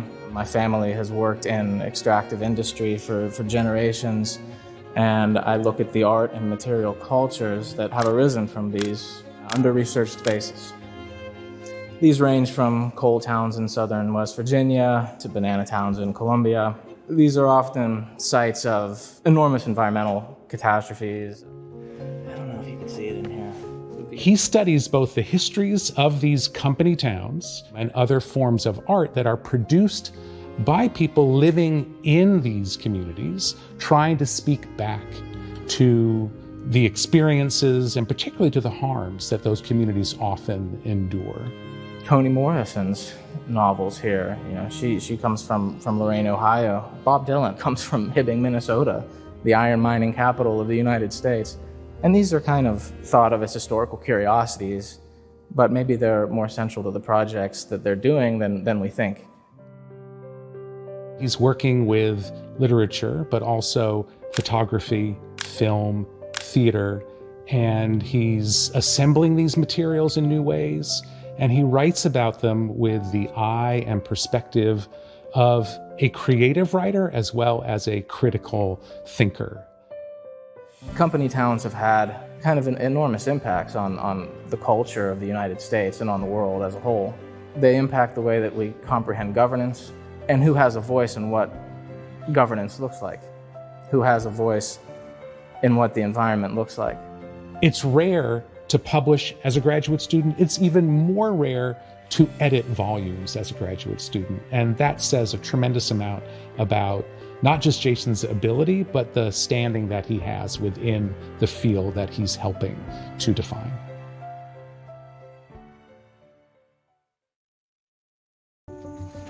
This book tries to accomplish one specific thing. I want to tell you about my journey down one of the greatest rivers in the Americas. I wanted to write a story about a river because rivers have this unique power to connect people. On my journey down the great Rio Magdalena, I met so many different individuals in their communities who were making change and living extraordinary lives in the most ordinary of ways. I journeyed into the Andes with a renowned Colombian anthropologist to search for megalithic statues. I met a man who builds canoes on the side of the river. In Estación Cocorná, I went on an expedition with biologists, environmentalists, and community leaders in search of invasive hippopotamuses. I met a man who runs a traveling library on a donkey, an elderly filigree jeweler. Whether those stories are magical folk tales and legends, or the very real experiences lived by people who exist along its banks and are not magical at all, but could be rooted in struggle or could be rooted in joy. There's an old saying that I really like, which is that no one steps in the same river twice, because it's not the same river and you're not the same person. My name's Jordan Salama. I'm a writer, journalist, and producer, and my book, Every Day the River Changes, is the story of my journey down Colombia's greatest waterway. 3, 2, 1. This is possible. It may not seem so, and yet we find a way. Driven by one simple question: what if? At Princeton, we're making audacious bets on what's possible. by writing new narratives, building new blueprints, and paving the way for new opportunities. What if access to the arts was no longer left to chance? We're making sure no opportunity goes to waste.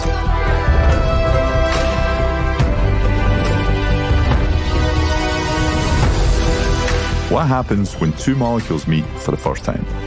Maybe nothing, or maybe something incredibly powerful.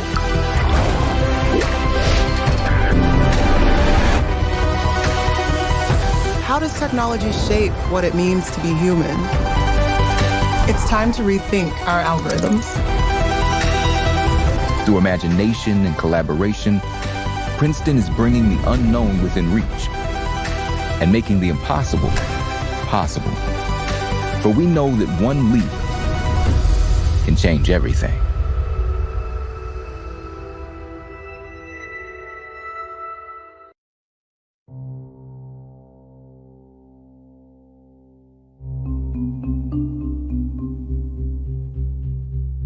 Quantum technologies fundamentally operate with a different set of physics than classical physics.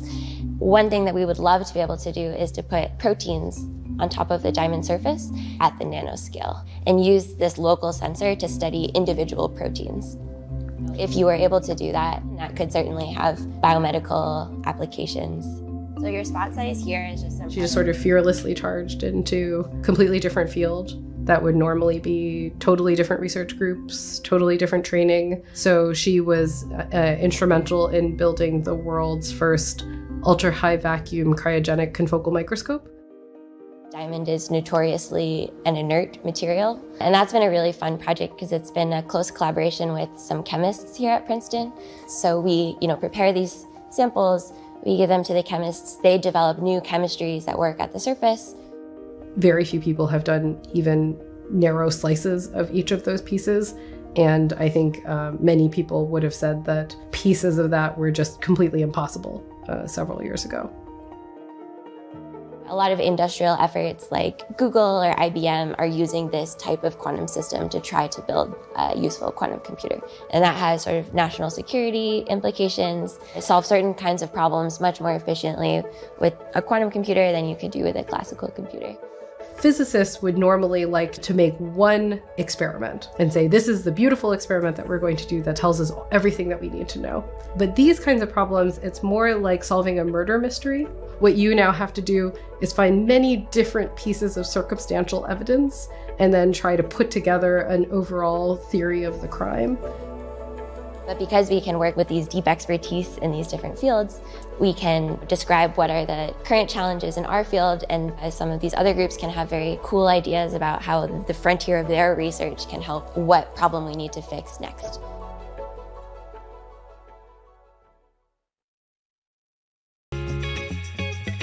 I'm Danny Sigmund, a professor at Princeton University. I try to get in the water as much as I can, any way I can. Sometimes when I'm floating out there, I see a giant fin slice the surface. The fin of Megalodon. Just kidding. Megalodon went extinct about 3.5 million years ago. Megalodon is the last species in an ancestral chain of giant sharks that evolved after the extinction of the dinosaurs.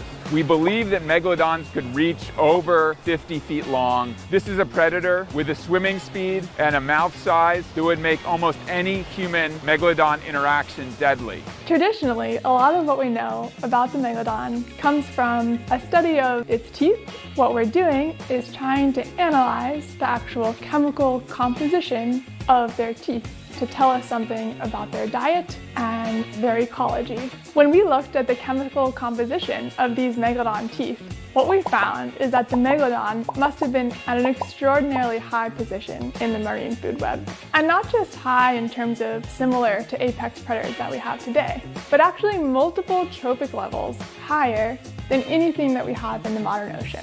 Perhaps what's most interesting about our findings is not what Megalodon did eat, but what it didn't eat. It didn't rely on fish or baleen whales, both of which live low on the food chain. Instead, their diet must have been largely composed of predatory and super predatory animals. It's also possible that adult Megalodon fed on juvenile and baby Megalodon from Megalodon nurseries. If you really have an apex predator that's being sustained at such high positions in the food web, that might have consequences for the rest of the ecosystem. Were ancient oceans perhaps more productive? These are going to be really interesting questions as we learn more. If we can reconstruct past conditions, we'll understand how the ocean responds to different types of forcing and have a better sense of how things will change into the future. When I'm out in the water, my mind sometimes turns to what the world would be like if Megalodon were still with us. But when I'm trying to catch a wave, I really try to keep it out of my mind.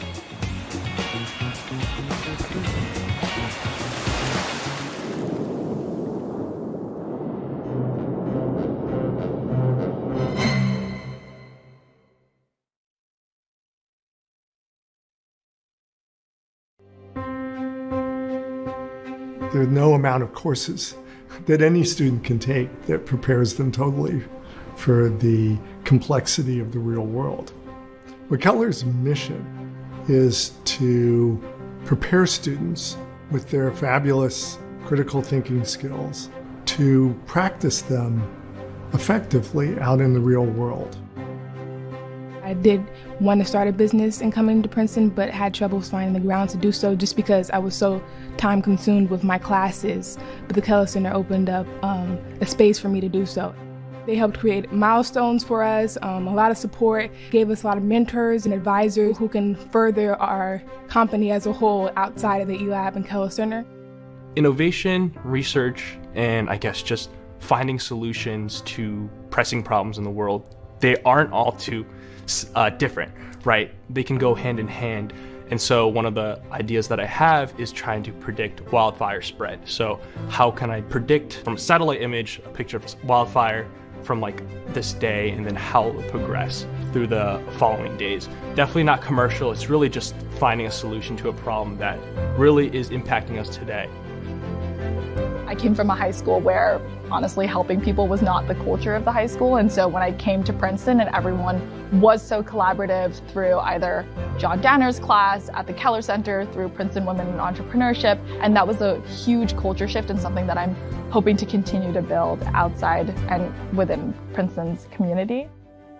I really just wanted to be able to listen to other people's stories, pursue my interests, and use that to create something. And based on what I was learning from Tiger Challenge and from that creativity, innovation, and design, I really got the human-centric framework, which is design thinking. The whole purpose is really just to listen to people and understand different people's stories, and then use that to understand a problem, and then address that, create that, solve that. Now I'm so proud and grateful to say that 7 years later, we now have a full-time program with now 13 scholars. We have raised over $4 million in cash and in-kind donations and have a team of over 9 people and over 50 volunteers. We now have 2 scholars who had been with us for the last 5 years. They're now in college. Everything that we wanted to do started because of the entrepreneurship class, because of Reach Out funding, because of eLabs, resources and tools to really take this small idea that we had into a full functioning organization and what it is today. Keller Center, I was seeing that there's more opportunities than just being a 9-to-5 job, and there's more ways to pursue things that are bigger than 9-to-5 jobs and making a difference myself directly. We're very proud of the fact that so many of our students come back and relate to us how they have used what they learned in Keller classes to have impact out in the real world at a much greater level and much earlier in their career than they had ever imagined.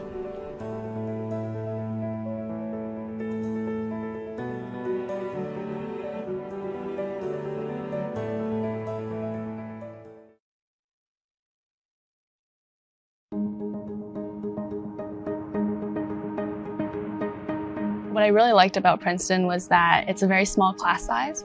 It's like 20 to 30 people compared to a lot of the other big programs, which were like 100 plus. And I felt that I could really receive individualized support from the career services. So when I first arrived at Princeton, I already had a good idea of what I wanted to do, which was quantitative finance. But when you have an interdisciplinary approach, you learn a variety of skill sets, and that way you can choose what you want to do with your life and find something that really fits you, as opposed to having it chosen for you by what you learned. I've really enjoyed the program so far. I feel like the people I've met have been really interesting, and they come from a wide variety of backgrounds. And when you're surrounded by the best, you want to better yourself as well. And I really feel like I've grown throughout this program.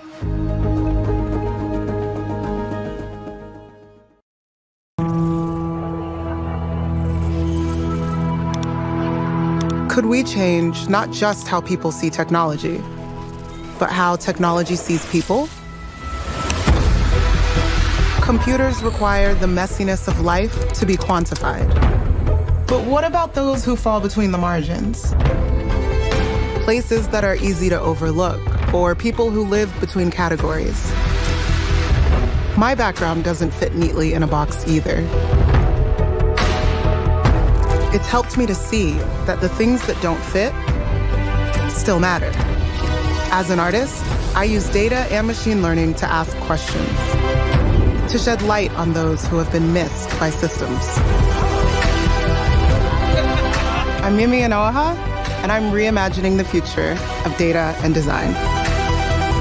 Because the most interesting things in life are the things you can't count at all.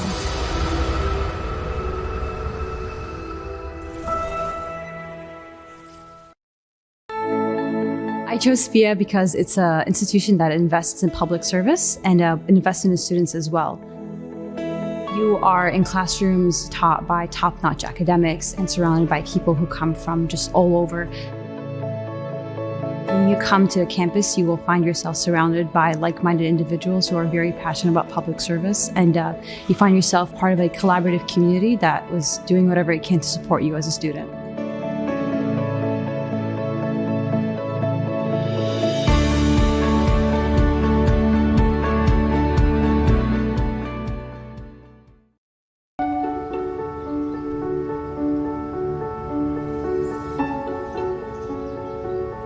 Princeton has been collecting an extraordinary body of public art over the last 50 years, beginning with the gift in 1967 of an endowment establishing the John B. Putnam Jr. Memorial Collection.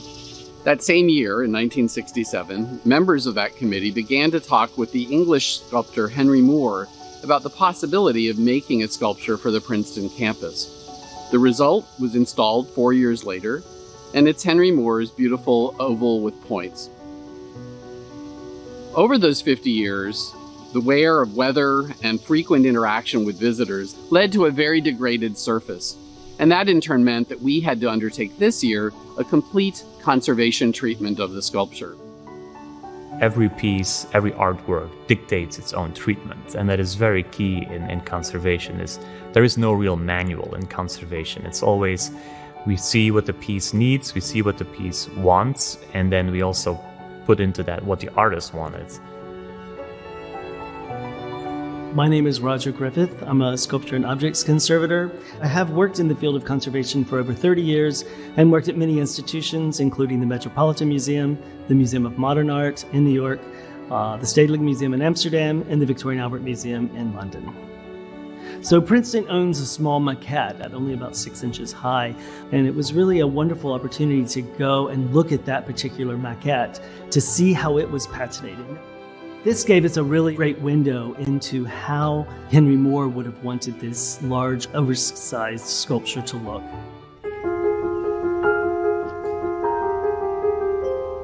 In order to start the project, we needed to remove the old patina that was there.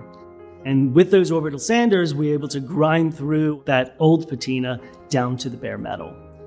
We then build up first a brown patina. We use a chemical called liver of sulfur. You need the brown not only to help create shading, but also the salts that you're adding to create those green patinas need something to attach themselves to. In this project, we are working with the Henry Moore Foundation. We're using original recipes that were used in 1969 and 70 to create the patinas on this work.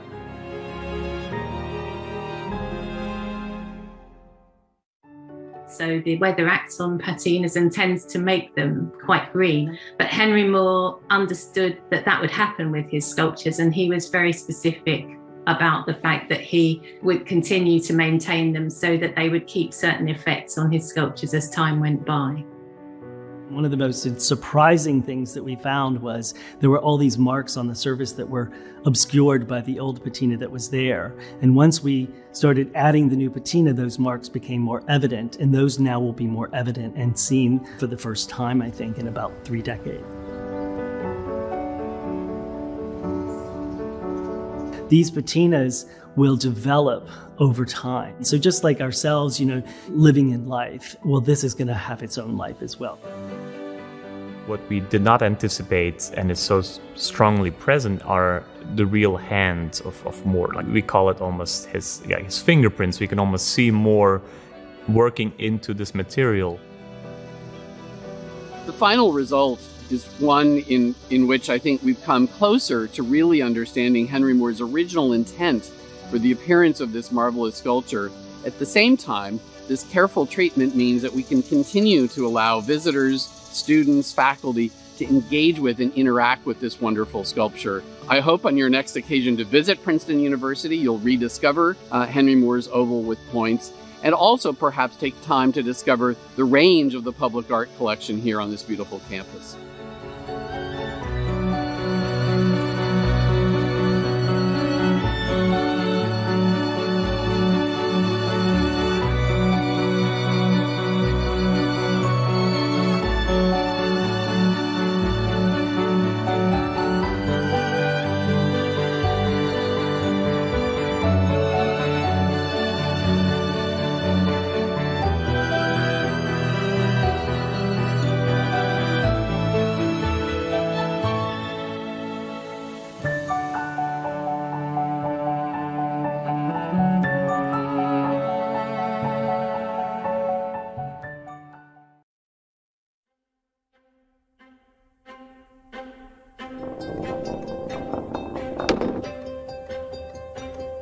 Often when we're thinking about kids learning, we are thinking about it in a really static way. So for example, we would show a kid a picture of something and we would tell them what word that is. But in reality, when we think about any kind of conversation the kids are having with their parents, any kind of experience they're having, really from the moment that they enter this world, it unfolds over time. So instead of thinking of development as a thing we can capture in a tiny little experiment lasting 5 minutes in the baby lab, she will go into families' homes and record natural interactions. She even did this during the pandemic by sending home these little recorders to capture a full day of children's experiences. She was able to look at the dynamics of language use and of emotion over time to understand what variation exists across not only infants and caregivers, but across households. She uses experimental techniques, computational techniques, neuroscientific techniques, and descriptive techniques in powerful combinations to reveal how natural lived experience gives rise to development and learning. Because oftentimes as a field, we try to make recommendations that are for all parents and all kids, and we just really don't know what is actually helpful to a specific kid. I think to a lot of parents, what can I do to help my kid, I think is a question that is on a lot of parents' minds.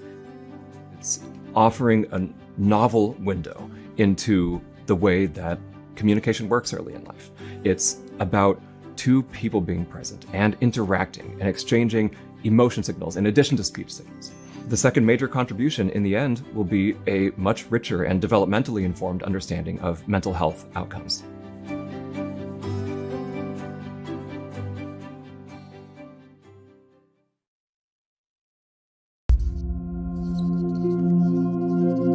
Building the right team extends well beyond the court.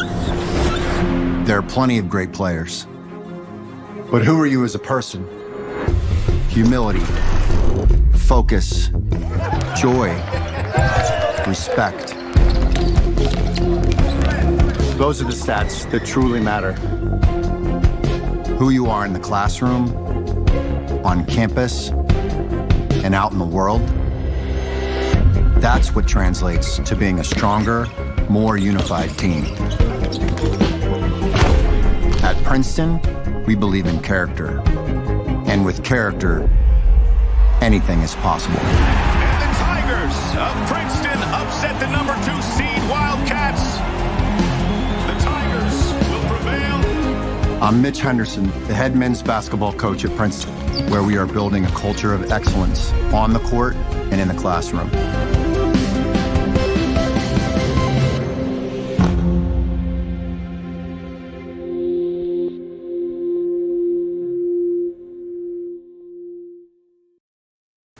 Having class in McCosh 50 was like going to a sacred place.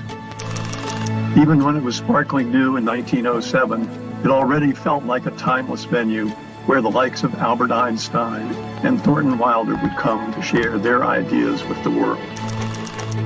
I took my Econ 201 final there, registered for war service, and never missed a music concert. It was the beating heart of Princeton.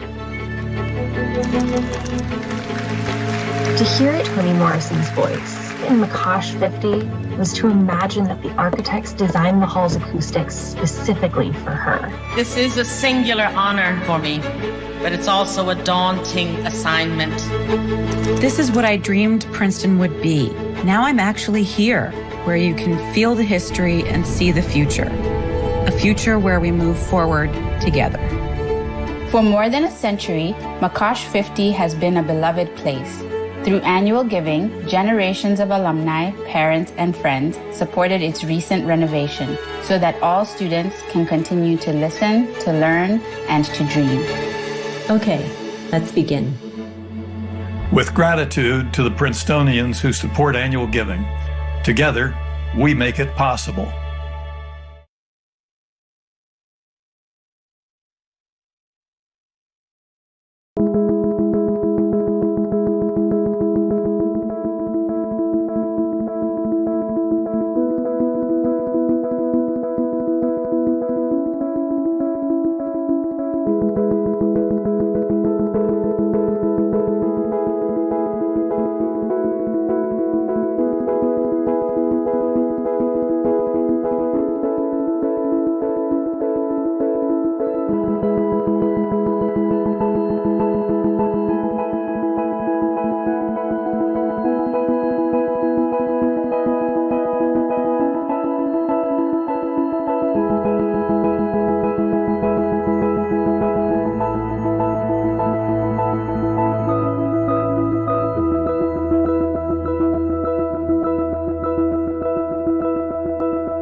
We're gonna get started with the fun part of this class, which is demo day. So welcome all. Where traditionally we would have a robot working in some kind of storage facility, more and more we're seeing robots that need to be used not in a previously mapped space. We're talking about something that doesn't quite exist yet, but it is very much within the horizon of what we expect robotic systems to be able to do within the next decade. Our class, three of us basically designed every single module from scratch by ourselves. We have 5 labs in this class. At the beginning of semester, we want students to get familiar with the chart and also write some simple script to work with robotic operating system or ROS. And that's basically the start of semester. And based on top of that, we want students to read about how those charts are able to avoid both static and dynamic obstacles. How did it go? It has not been going so well. What seems to be the consensus between us and the TAs is that it doesn't seem to be a problem on the software side, especially because when we were doing the simulation, it worked really well, and we get a nice visualization whenever we run the simulation. When we ran on here, it seems to be having some discrepancy between what it should be doing and then what it's actually doing.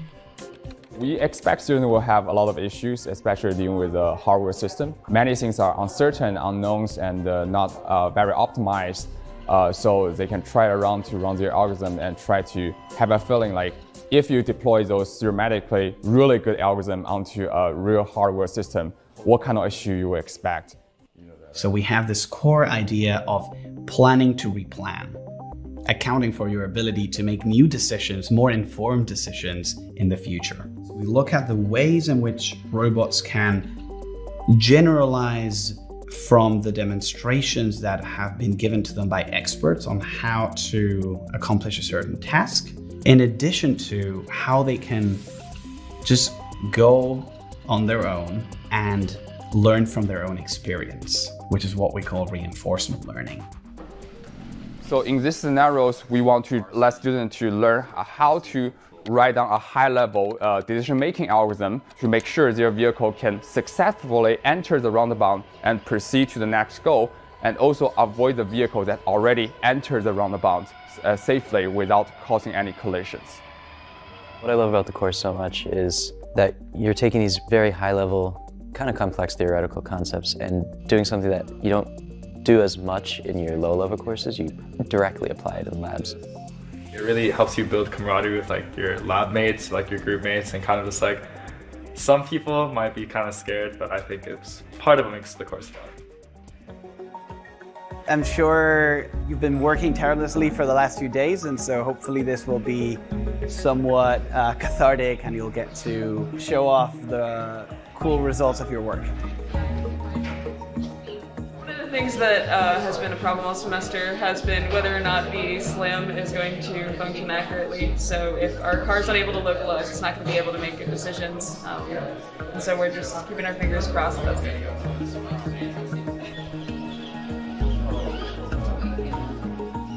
No, but can you stick to that half of the room? If your localization is good there, just go into the roundabout. This is absolutely what happens with live demos, right? And it's something that, honestly, you might as well get used to as a student when you've been working for days, getting together a system that is working just fine the night before, and then you get to demo day and system starts going down. Okay, very good. You can get 99% of the way there and still have a system that is absolutely not viable for deployment. How can robots guarantee safety, meaning avoiding unacceptable outcomes like collisions or accidentally hurting a person that's nearby? Okay, ready?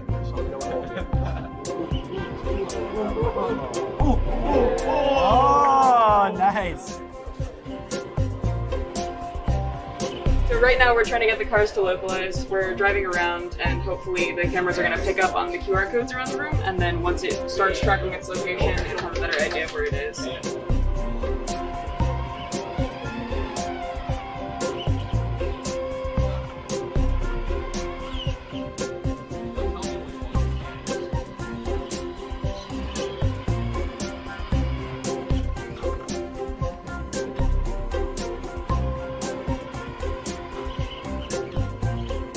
I think you just got overtook. How'd it go? That one went well. Basically, we did 2 runs. In one of the runs, the first car had a probability of 0.6, so that's like 60%, of turning into the other lane as the other car is trying to overtake. So that's when it has a higher probability of crashing. Because we were able to overtake the leading car with our vehicle using an MTP. I think it's very important, especially when our students go to industry and try to build a real Waymo car or Zoox car or Tesla. They need to have the similar issues to try to balance off different algorithms or to try to think out of the box how to deal with those. Our hope here is that this won't be something that you think about for the first time when you are starting your PhD or in the middle of your PhD or 5 years into your job in the industry, but rather something that will be part of your core education as an engineer who's going to be working in robotics and autonomous systems.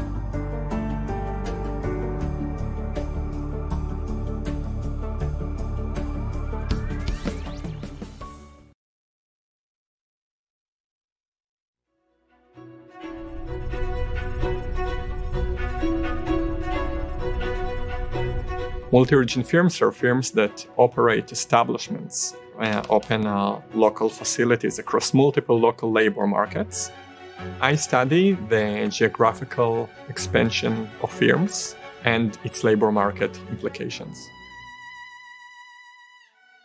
Benny's dissertation is motivated by this dramatic transformation that we've seen in the United States over the last 4 decades. So one of the most remarkable things about Benny's research is he combines the full spectrum of techniques in economics, from rich analysis of microdata from the US Census Bureau, together with a general equilibrium theoretical model of the entire US economy, and he then structurally estimates that model with the microdata. What's important there is that the model uncovers a really neglected mechanism that has shaped wage inequality in the United States in recent decades. Using a combination of administrative data and commercial data, and by modeling the expansion of these firms and labor market decisions that they make, including the wages that they pay, and therefore highlight the distributional consequences that arise from these policies. Think of the competition to attract Amazon to New York or Washington, D.C., different cities throughout the United States. Benny's research helps us understand what if a city is successful in attracting the headquarters of one of these superstar firms. How should we expect to see that city change and evolve over time? Being nominated to this fellowship was a great honor. I'm very humbled by it, and I'm extremely grateful for it.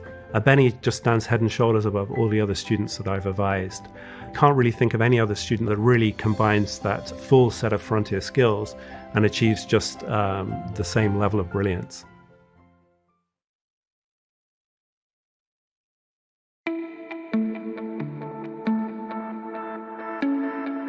The museum had as one of its fundamental goals to make the museum open and welcoming to the community.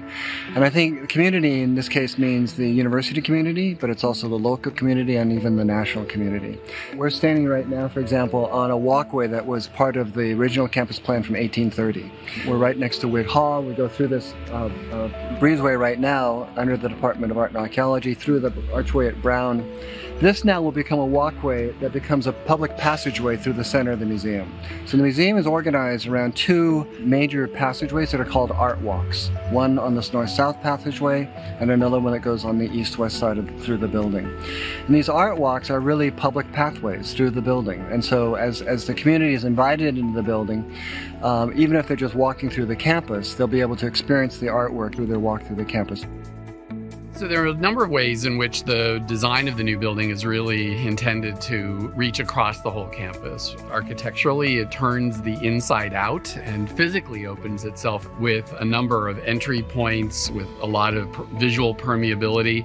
But it's also very much going to hinge on what we do programmatically. It's going to be about finding ways to use these extraordinary collections we have that really engage with the whole of the curricular breadth of the university.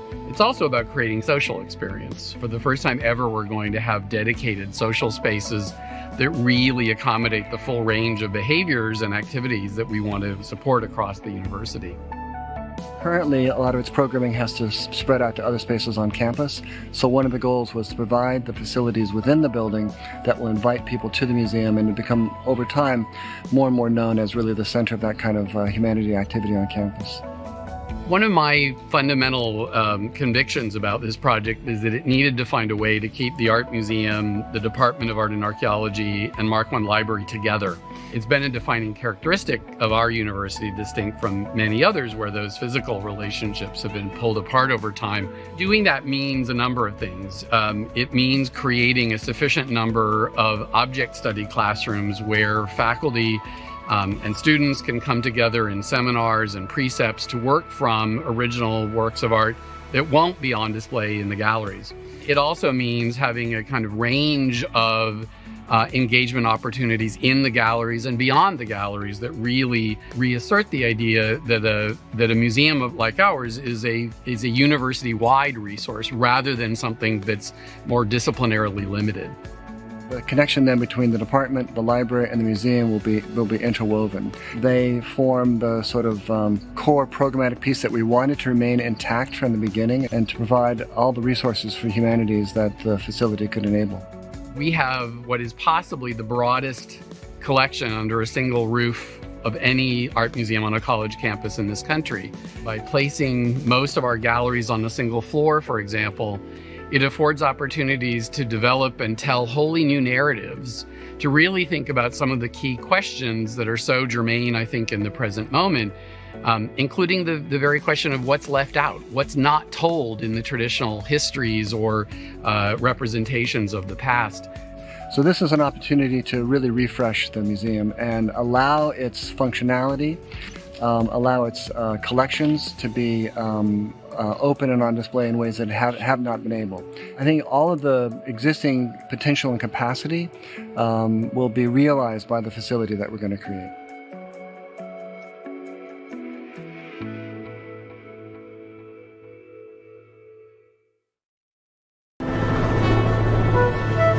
What if access to the arts was no longer left to chance? We know that music can be life-changing. But without lessons, someone may never discover their true potential. So I wanted to help connect students to opportunities, right here in our own community. Music builds confidence. Like a crescendo. What starts small rises as others join in. And suddenly, you don't just have a symphony, but a community. At Princeton, we're not just teaching music lessons. We're showing students that through the arts, their talent can inspire others. I'm Lu Chen, and I'm helping to provide access to the arts, to make sure that all talent has a chance to thrive.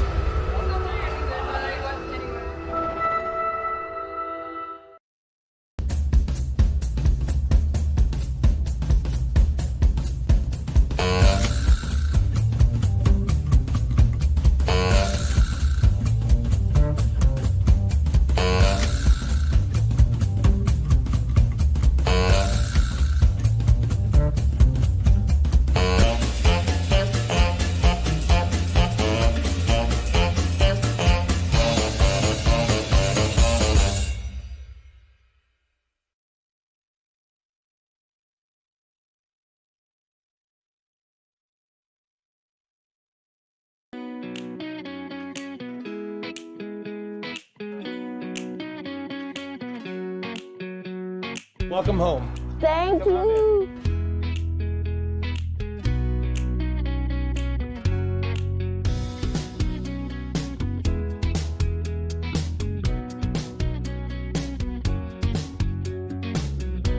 Please, let's give a nice welcome to Maria Ressa. We know what's right and we know what's wrong. The honor code at Princeton is the best. I still use it as an example of the kind of world I want to live in, which is every exam or every paper, you pledge on your honor that you didn't cheat, right? And then here's the part that's more important than you not cheating, is that you would report everyone else around you, anyone around you, you see cheating. Think about it, whether it's corruption or whether it's, whatever it is, you pledge on your honor to do the best that you can. You're not going to do the bad things, and then you pledge to hold everyone else around you accountable. If you can hold yourself accountable, if you can be honest to yourself, and then hold your closest friends accountable, you've just started a little piece of paradise. All right, yay! I still have my Mariners bucks.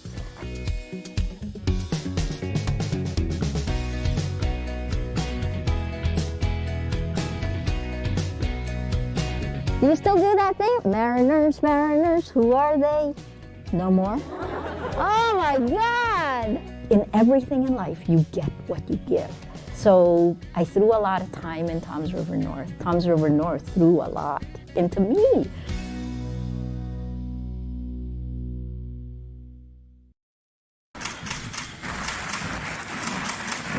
We have much to celebrate and be grateful for today as we honor Dr. Suki Manabe.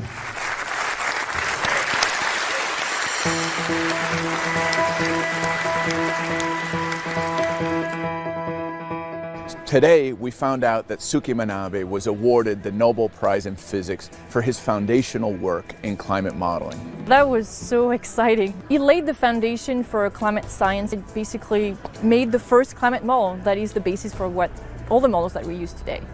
So climate modeling is quantitatively predicting and describing the behavior of the entire climate system using equations inside of a computer. The importance of climate modeling is to figure out what factors, what equations can explain what we know happened in the past, and then sort of turn the crank forward and see where does that take us in the future. It's the best tool. In some sense, it's the only tool we have for doing reliable projection of what the future looks like. How sea level, how flooding, how extreme heat will interact with human beings and society, which can be used for society to defend themselves. And that's the kind of influence that makes a difference.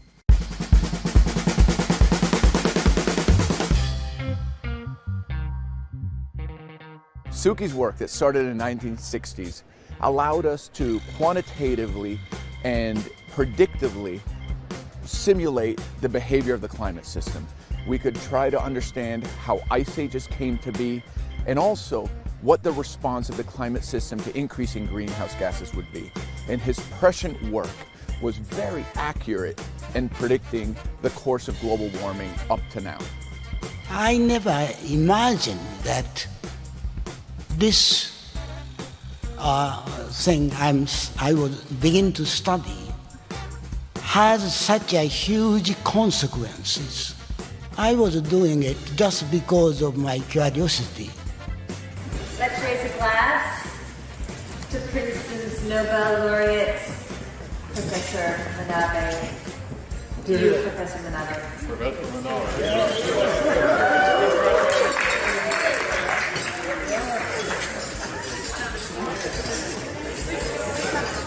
In climate science, I think, is very lucky to have this organization, the Intergovernmental Panel on Climate Change. I think it's clear to everyone that the IPCC wouldn't have the solid scientific foundation for its projections of future climate change and the need for mitigation that it has now in the absence of Suki's work.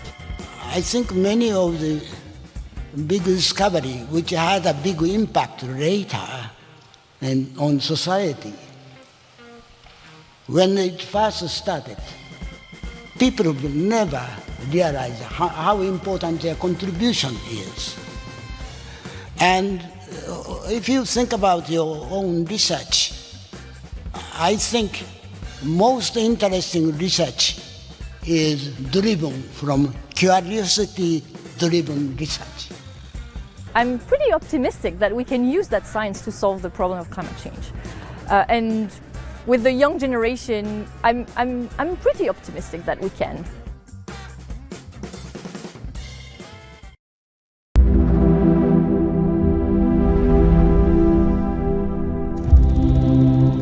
Can computer science help us cure certain cancers?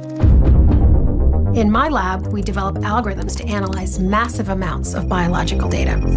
We're searching for patterns and mutations to help us understand how they impact the human body. But the algorithms we write are only as good as the questions we ask. And the best questions come from creative thinking and collaboration. Working across scientific fields is essential. At Princeton, I can be a computer scientist and part of the Genomics Institute. Bridging these two areas lets us shift the way we look at our data, twisting our thinking to let us uncover what's truly possible.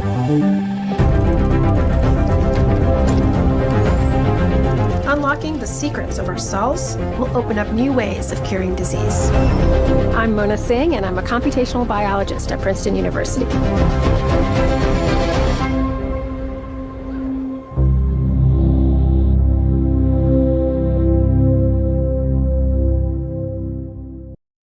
Welcome to the Princeton Department of Electrical and Computer Engineering, where the world of abstract information meets the world of physical reality. In modern engineering systems, data, information, energy are all coming in through various channels and connections. A self-driving car has to decide stop or go or left or right. A medical imaging system has to optimize the image under complex conditions. A smart grid has to evaluate clean energy sources coming in. Cloud data center has to pivot to support the current internet traffic. Computer hardware, software, machine learning, AI, after decisions are made, data and energy go out through cloud connections, fiber optics, actuators, and so forth. Electrical and computer engineers are masters of that world. You'll succeed in your career because of your ability to build on your foundation from the classroom for independent work and research, and to work with other people to bring those new ideas to life.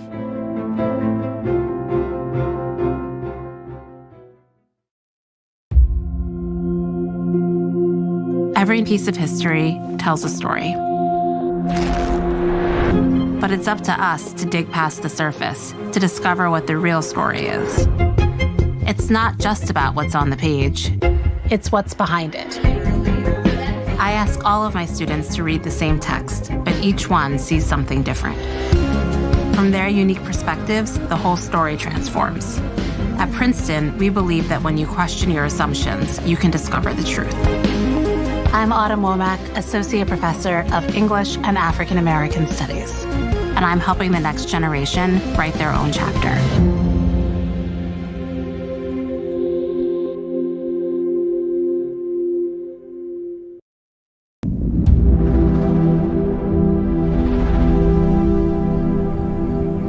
The world needs new ways of thinking about extinction, disease, polarization, inequality, the future of life as we know it. Princeton is daring to ask the questions that will push us from the present to the possible. Many ecosystems have been damaged by human activities. But what if there's hope? What if we use DNA sequences to understand and restore balance? Could we bring a broken landscape back within our lifetime? Growing up, I always wanted to help people. But I noticed that not everyone's rights were respected in the same way. What if justice was something everyone was guaranteed?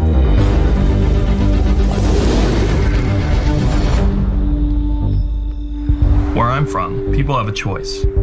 Leave to succeed or stay and be stuck. Maybe they don't have to choose. What if we created real opportunities in rural communities? There is still so much to learn from the human genome. What if we could harness the power of computers to help cure disease? The world needs to be reimagined.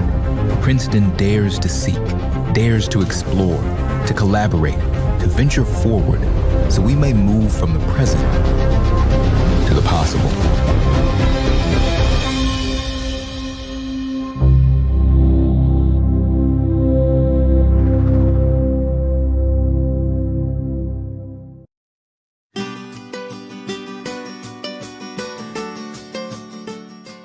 Two major reasons why I picked the program. The first is obviously it's one of the best programs in the country, and they have a really good career services department. And meeting with our career advisor frequently to really pin down on what is the best path for me after I graduate.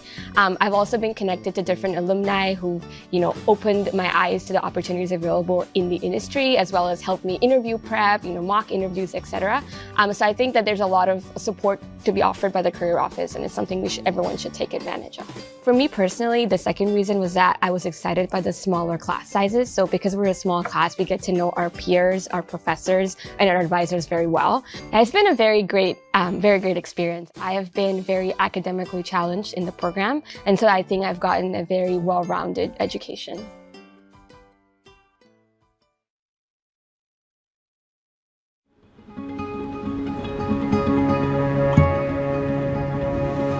The climate is changing, and many infectious diseases hinge on climate conditions.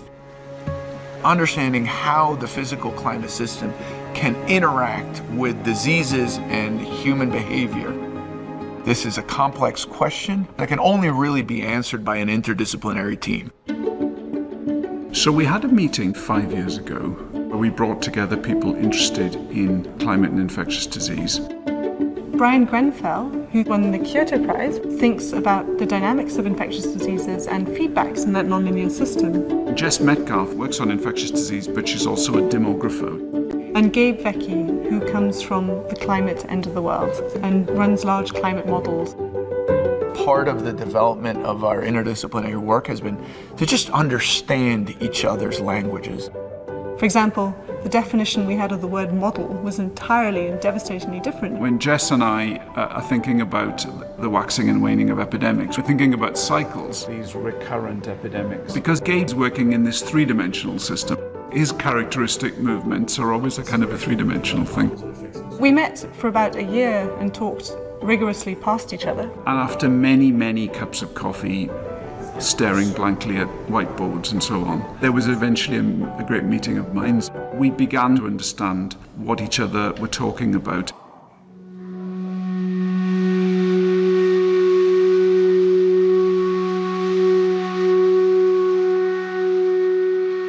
When the COVID-19 pandemic started, teams all around the world working on infectious diseases stepped up to try and grapple with all the information that was available at that time. And Princeton's infectious disease and climate group was certainly part of that effort.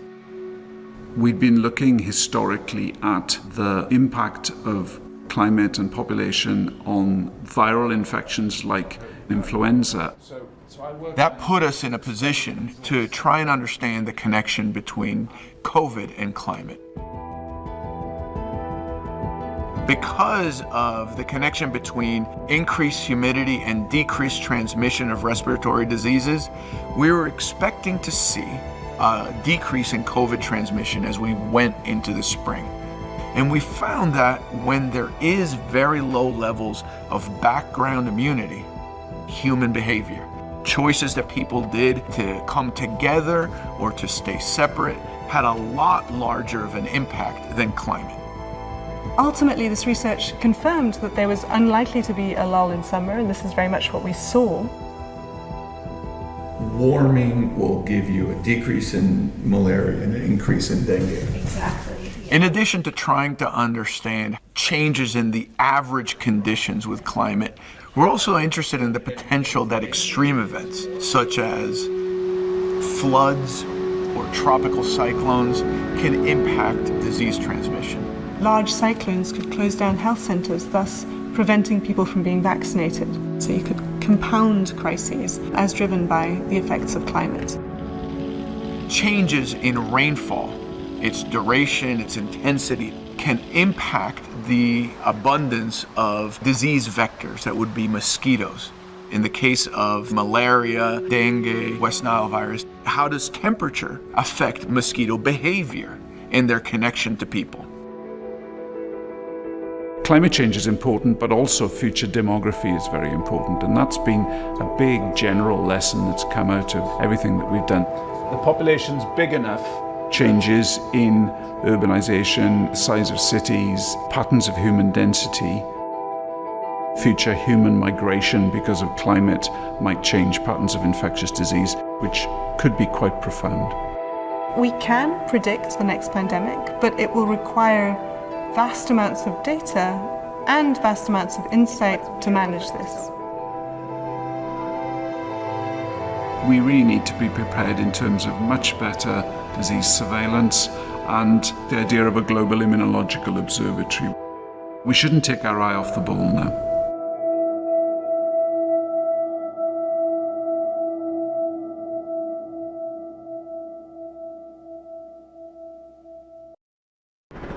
Can you find success by staying put?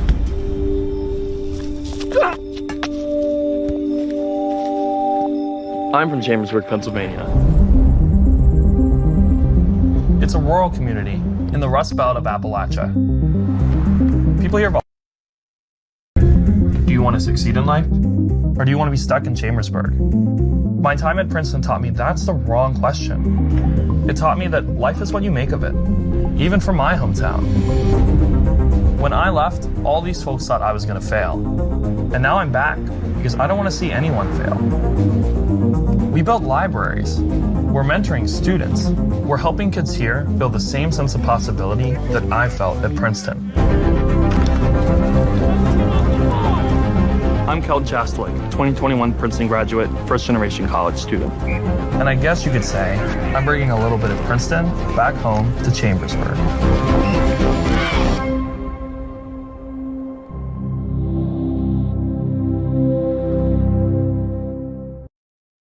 I've been a birder since age 11. My grandfather gave me a field guide to birds. Every bird that I saw was kind of a puzzle that I had to decipher. I really have never looked back, and my love for birds and birding has only grown over the years. My name is Claire Weiner, and this is my sustainability story. Being exposed to the natural world, especially at a young age, is really crucial for building our love of and appreciation of it. And I think, that love of the natural world can also start at college. So when I was starting the Birding Society, on a lot of our bird walks, we get students who have never gone birding before, but who really, I can kind of see their eyes open before me as I'm showing them bird species around them that they had never thought to look at before or didn't know what they were. And so I think that college in particular can be a really formative space for getting more students into activities around the natural world, and through that, motivating them to care about conservation and sustainability. So in high school, I got involved with a group called Lights Out Baltimore that looks at bird window collisions in Baltimore, where I was growing up. That was the group that first taught me about the issue of bird window collisions. Windows kill about 1 billion birds a year, and Princeton's campus is not exempt from that. There are a couple of buildings on campus that are primarily glass that pose severe threats to birds. One of the deadliest buildings we found is the garden dining room behind Prospect House. It's basically just a glass box that overlooks the garden. The windows are killing not just common species around the area. More frequently, they kill these less common, often threatened, maybe even endangered, neotropical migrants that are passing through Princeton on their way to their breeding grounds up in the northeastern US and Canada. We at the Birding Society have been working with Princeton facilities and the Office of Sustainability to try to raise awareness about this issue and apply what are known as bird-safe window films to these problematic buildings, starting with the Prospect House garden room. The window films are like gigantic stickers that have small patterning, really just tiny grids of dots that help to break up the reflection for birds. The films have been tested by scientists that work with the American Bird Conservancy. They've been shown to reduce bird mortalities significantly. I took on this issue starting my freshman year. It's been a big project of mine during my 4 years here, and Facilities is currently working on putting the first window film on campus on Prospect House garden room.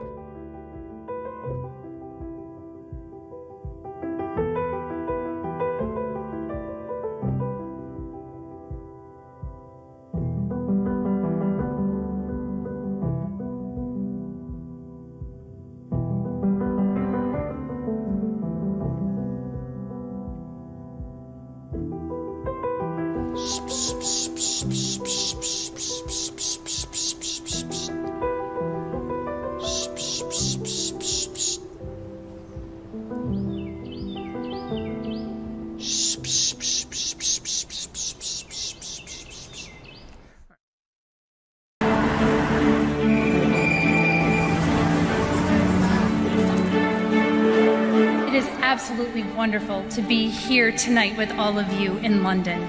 We are particularly excited that the Venture Forward campaign highlights alumni engagement to learn, to volunteer, and to reunite. It strengthens our university when alumni come together. What would you want to see this university do in the world as well as on the campus? For me, the idea was creating more opportunities for more students from more backgrounds to make a difference in the world for the better. How you lead a culture really makes a difference.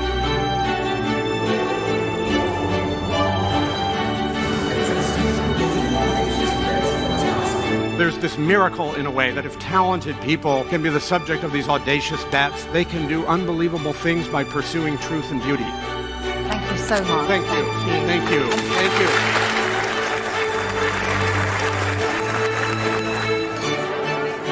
you. One of the things that's been reinforced for me over time is how much difference education can make in individual lives and how much difference education and research can make in the world.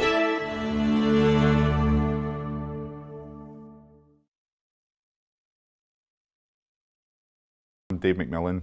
I'm Scottish. I'm a chemist here at Princeton, and I just won the Nobel Prize.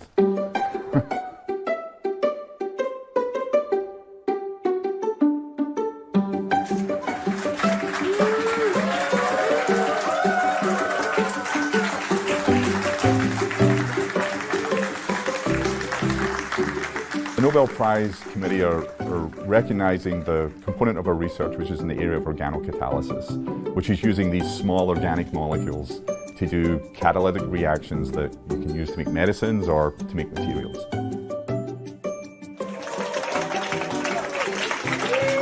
Dave's research is about catalysis, and what that means is it's a way that chemists use to make reactions go faster and make products what we call selectively. So you don't get a mixture, you only make one thing. And sometimes making that one thing is hard because the two molecules they're trying to make are the same energy, they're your hands. And Dave's figured out methods to make only one hand. And this is key to the pharmaceutical industry, it's key to flavors and fragrances. This was the domain of metal catalysis. Metal catalysis can be problematic in the sense that the metals can be toxic. The metals sometimes themselves are sensitive. And Dave's breakthrough and innovation was maybe organic molecules can do what transition metals do. And that's what he showed, and that's what he was recognized for the Nobel Prize for. The work that we do in this group and in organic chemistry in general, to be honest, is really quite uniquely situated because the perfect balance of academic pursuits as well as practical applications. The methods I developed in this group and others have developed in this group may be only published in academic journals, but it's these exact methods that will one day help contribute to making bonds that may make a drug molecule that goes into a patient. What I love about doing research is that, yes, we do science, but it's also so creative. And I think it's often missed by many people who think that STEM is like the dry study of numbers or something. But for me, it's actually something where I can be like exceptionally creative and really have the kind of fun what an artist would also have, but in a science setting. Obviously, it's wonderful news for the department. This is history in the making. Those of you who haven't looked into this, this is the first chemistry faculty member at Princeton who's won the Nobel Prize. Dave is a remarkable colleague, a big heart. He cares that everybody has what they need to do well. He's been kind of a visionary figure in our department. He's a really supportive mentor and a great teacher. He's so good at figuring out how to describe things well to a general audience, and it really allows the chemistry from our group that he develops to be applied to more things because everyone's able to understand it and he's able to make it appealing and interesting to the whole world. Everything that we do, or what chemist does, impacts everything that's around us all the time and is immediately in front of us.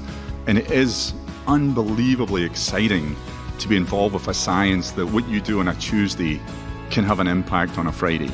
And as long as we keep sort of maintaining that focus and that drive to having that impact, I think we'll all hopefully be in good shape going forward.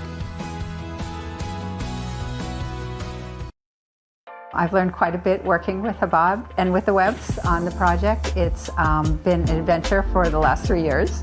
We did everything we could to make this building in this historic district with maintaining the front facade, but modernizing it and maximizing it for your use. We took the whole bearing wall down the middle of the building because it had been a two-family home. We also maximized the use of the space by putting on a large addition onto the backyard, creating a second floor deck, and the addition is 2 floors, so basement and first floor. This is quite a challenging project, but the most challenging part, I would have to say, is digging out the basement and building the structural skeleton within an existing building. One of the few places you could still see the height of the old basement floor, which was approximately 6 inches or so above this. So you can see we had to dig this out, put all new footings in to hold the new steel structure up, which... For us, another thing also on this floor, which has always been important to us on multiple levels, is having room for hosting. All of you alumni who are watching this, you should know, pick a weekend and let us know, and we would absolutely be delighted to welcome you back. So we were getting a commercial kitchen on the first floor to serve a large number of students. And this was in what had been a two-family home, so we don't have particularly high ceilings. We don't have oversized spaces, and we were trying to get commercial equipment in. So that was very challenging. Right now, just an empty shell. But if you can work with me and visualize what you're going to end up with,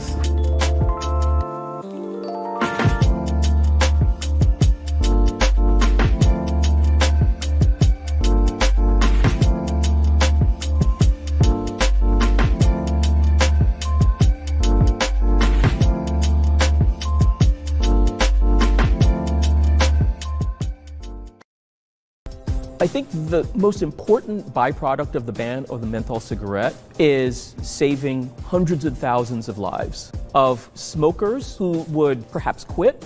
But the important thing is another generation of smokers who would never start. The health implications of that, in a positive sense, are tremendous. My recent book is entitled Pushing Cool, Big Tobacco, Racial Marketing, and the Untold Story of the Menthol Cigarette. And it's the history of how the menthol cigarette became such a controversial substance in American consumer culture and public policy, such that it is on the cusp of being banned by the Food and Drug Administration. Menthol cigarettes began their journey through American consumer culture as a health cigarette in the 1920s. Now, of course, there's nothing medicated about menthols, but it was sold as a kind of therapeutic break.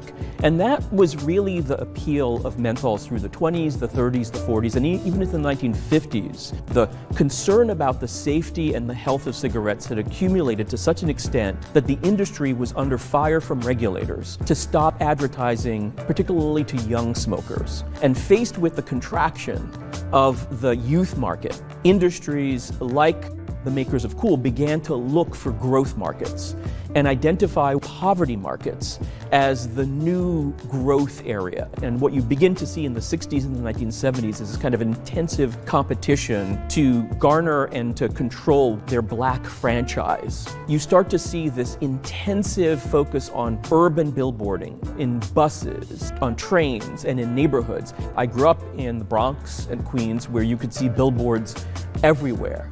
It's this that starts to kind of generate local and also national objections. The history of how that market was created is not a history of a pull, something inherent to African Americans that draws them to mentholated smoking, but in fact, it's the product of a relentless and highly sophisticated push that is informed by studies of the social psychology of poverty, African American neighborhoods, and the product of a process by which the industry cultivates supporters in the black community to defend the industry against these accusations that what it's doing is deceitful and nefarious. The lasting significance of the book that I did is to create a kind of historical documentary base so that we understand who is really on the side of the health and well-being of black communities and who is silent about these issues and why. It will take many years for any decision that the FDA makes to take full effect. It will take many years before the legal and the political challenges associated with that decision subside. And so as long as that debate is ongoing, I suspect that a book on the history of mentholated smoking will continue to have a kind of purchase in the public policy debate.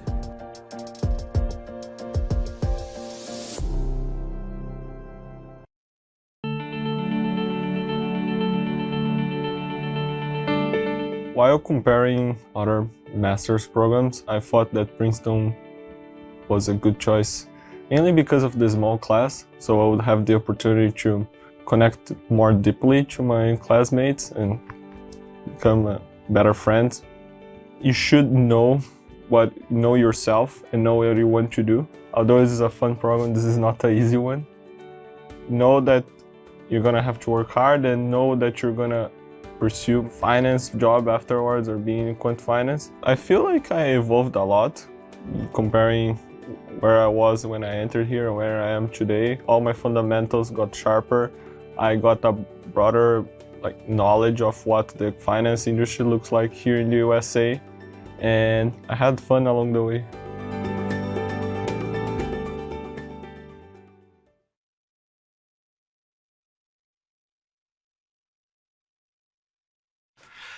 As a teenager in 1936, my dad became convinced that he was the chosen one, the only one who could save the free world from the Nazi threat. He also thought he could sprout wings and fly. So one September morning, he climbs up to the roof, he strips off all of his clothes, shoes, pants, shirt, and he throws them in a bundle over the side. And then he follows them, and for a second, he flew. He survived with a broken wrist and a bleeding head, spent 6 months in an adult mental institution surrounded by inmates with a range of severe ailments. He was certain that the Nazis had poisoned their food supply. He lost 60 pounds, nearly starved to death. His own father was called in for last rites. And then, somehow, the voices and the delusions began to ease, and by late winter, he'd miraculously recovered. Of course, his family didn't want to jinx the recovery. Also, they deemed his lapse into irrationality too shameful to discuss. So he began his senior year of high school half a year late, and he still graduated as valedictorian. He went on to major in philosophy at Stanford, and as a grad student at Princeton, he studied with Bertrand Russell and Albert Einstein. And while he was completing his PhD dissertation, he believed he could predict the end of World War II via telepathy. Wild behavior once again ensued. This time he was sent to Philadelphia State Hospital, where 7,000 men were warehoused in a ward designed for 1,500. My father believed that he was being held in a concentration camp in Europe, and on a metaphorical level, perhaps he was correct, given the beatings and the deaths later documented at that facility. And so, my father's life of supreme achievement and supreme devastation had begun.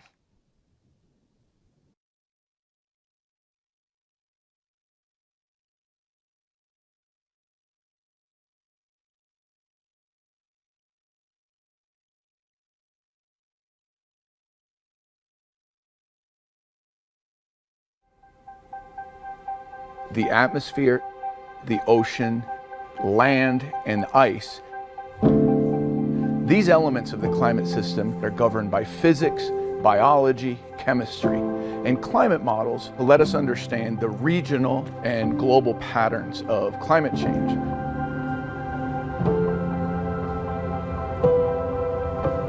I'm drawn to the ocean because it's vast, mysterious, like an uncharted realm. Within the university, I collaborate with professors that work on paleoclimate, so looking in the past. I work also with some faculty in mechanical and aerospace engineering and environmental engineering. So this is a 1 degree by 1 degree cell. I've been working with Professor Responde to better understand how the atmosphere and ocean connect to each other and how ocean changes can impact atmospheric phenomena like tropical cyclones or rainfall. The ocean is a buffer for climate change because it takes about 30% of carbon dioxide that human emits to the atmosphere, and it also takes up about 90% of the heat. The flip coin to that is that the ocean is influenced by those changes, so the ocean is losing oxygen with warming. There are places called coastal dead zones, areas with very low oxygen levels, usually caused by warming, but also reinforced by local human pollution. In extreme cases, they can lead to massive fish kill, where you're going to have a lot of organisms that just die. Climate models use mathematical equations that represents the Earth system to understand what happened in the past and assess how it's going to evolve. They produce large amounts of data run on supercomputers, the world's largest computers. And they allow us to ask what-if questions about our planet, such as, what if we continue to let greenhouse gases increase unabated into the coming century? Or what if we reduce greenhouse gases in the atmosphere. What does that mean for the oceans, the atmosphere, land, and ice? With warming, we expect all these transports of moisture to amplify because we've been working for months to develop an Indian Ocean model. That's where we expect the largest cities to be in 50 years. And so that's where we expect also to see a lot more of those coastal dead zones in the future. So here we're looking at the Indian Ocean and we're looking at oxygen. White, a lot of oxygen. Blue, not a lot of oxygen. So blue means most organisms like fish are not able to survive. It's too low in oxygen for them to breathe. Now what you see is that... With this information about dead zones in the North Indian Ocean, we can try to understand how to better manage our interactions with the ocean, how to develop fishery strategies, and how to better manage fertilizer use over land and its runoff into the oceans.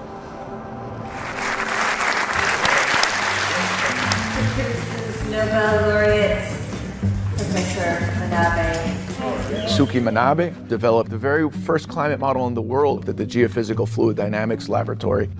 And since then, there has been an uninterrupted exchange of ideas and development on climate modeling between Princeton and its partners at the GFDL. Because I have that strong collaboration with the Geophysical Fluid Dynamics Lab and I have a lot of support from the university, makes it one of the best places in the world to do what I do.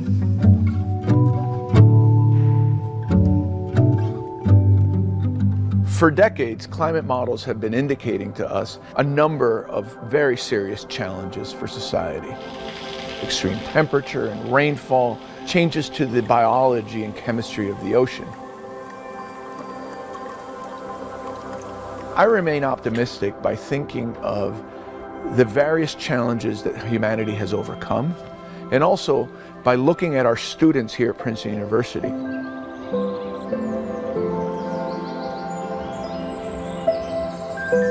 That you transport moisture towards the equator. Their commitment to learning about these problems and trying to identify workable solutions. In research in science, we have so much progress that has been done. That really makes me hopeful that we can change the trajectory in the future.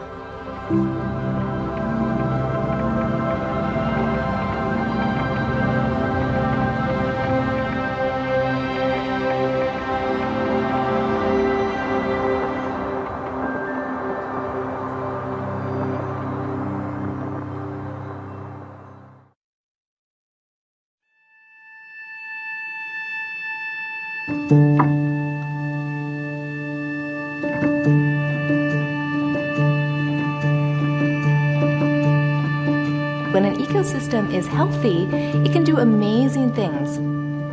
Support pollinators and store nutrients and trap carbon. Our life on Earth as humans completely depends on the health of these ecosystems. We know as ecologists that climate change is already impacting the Earth's biodiversity. And this is shifting when species are active, when plants are flowering, when insects are emerging.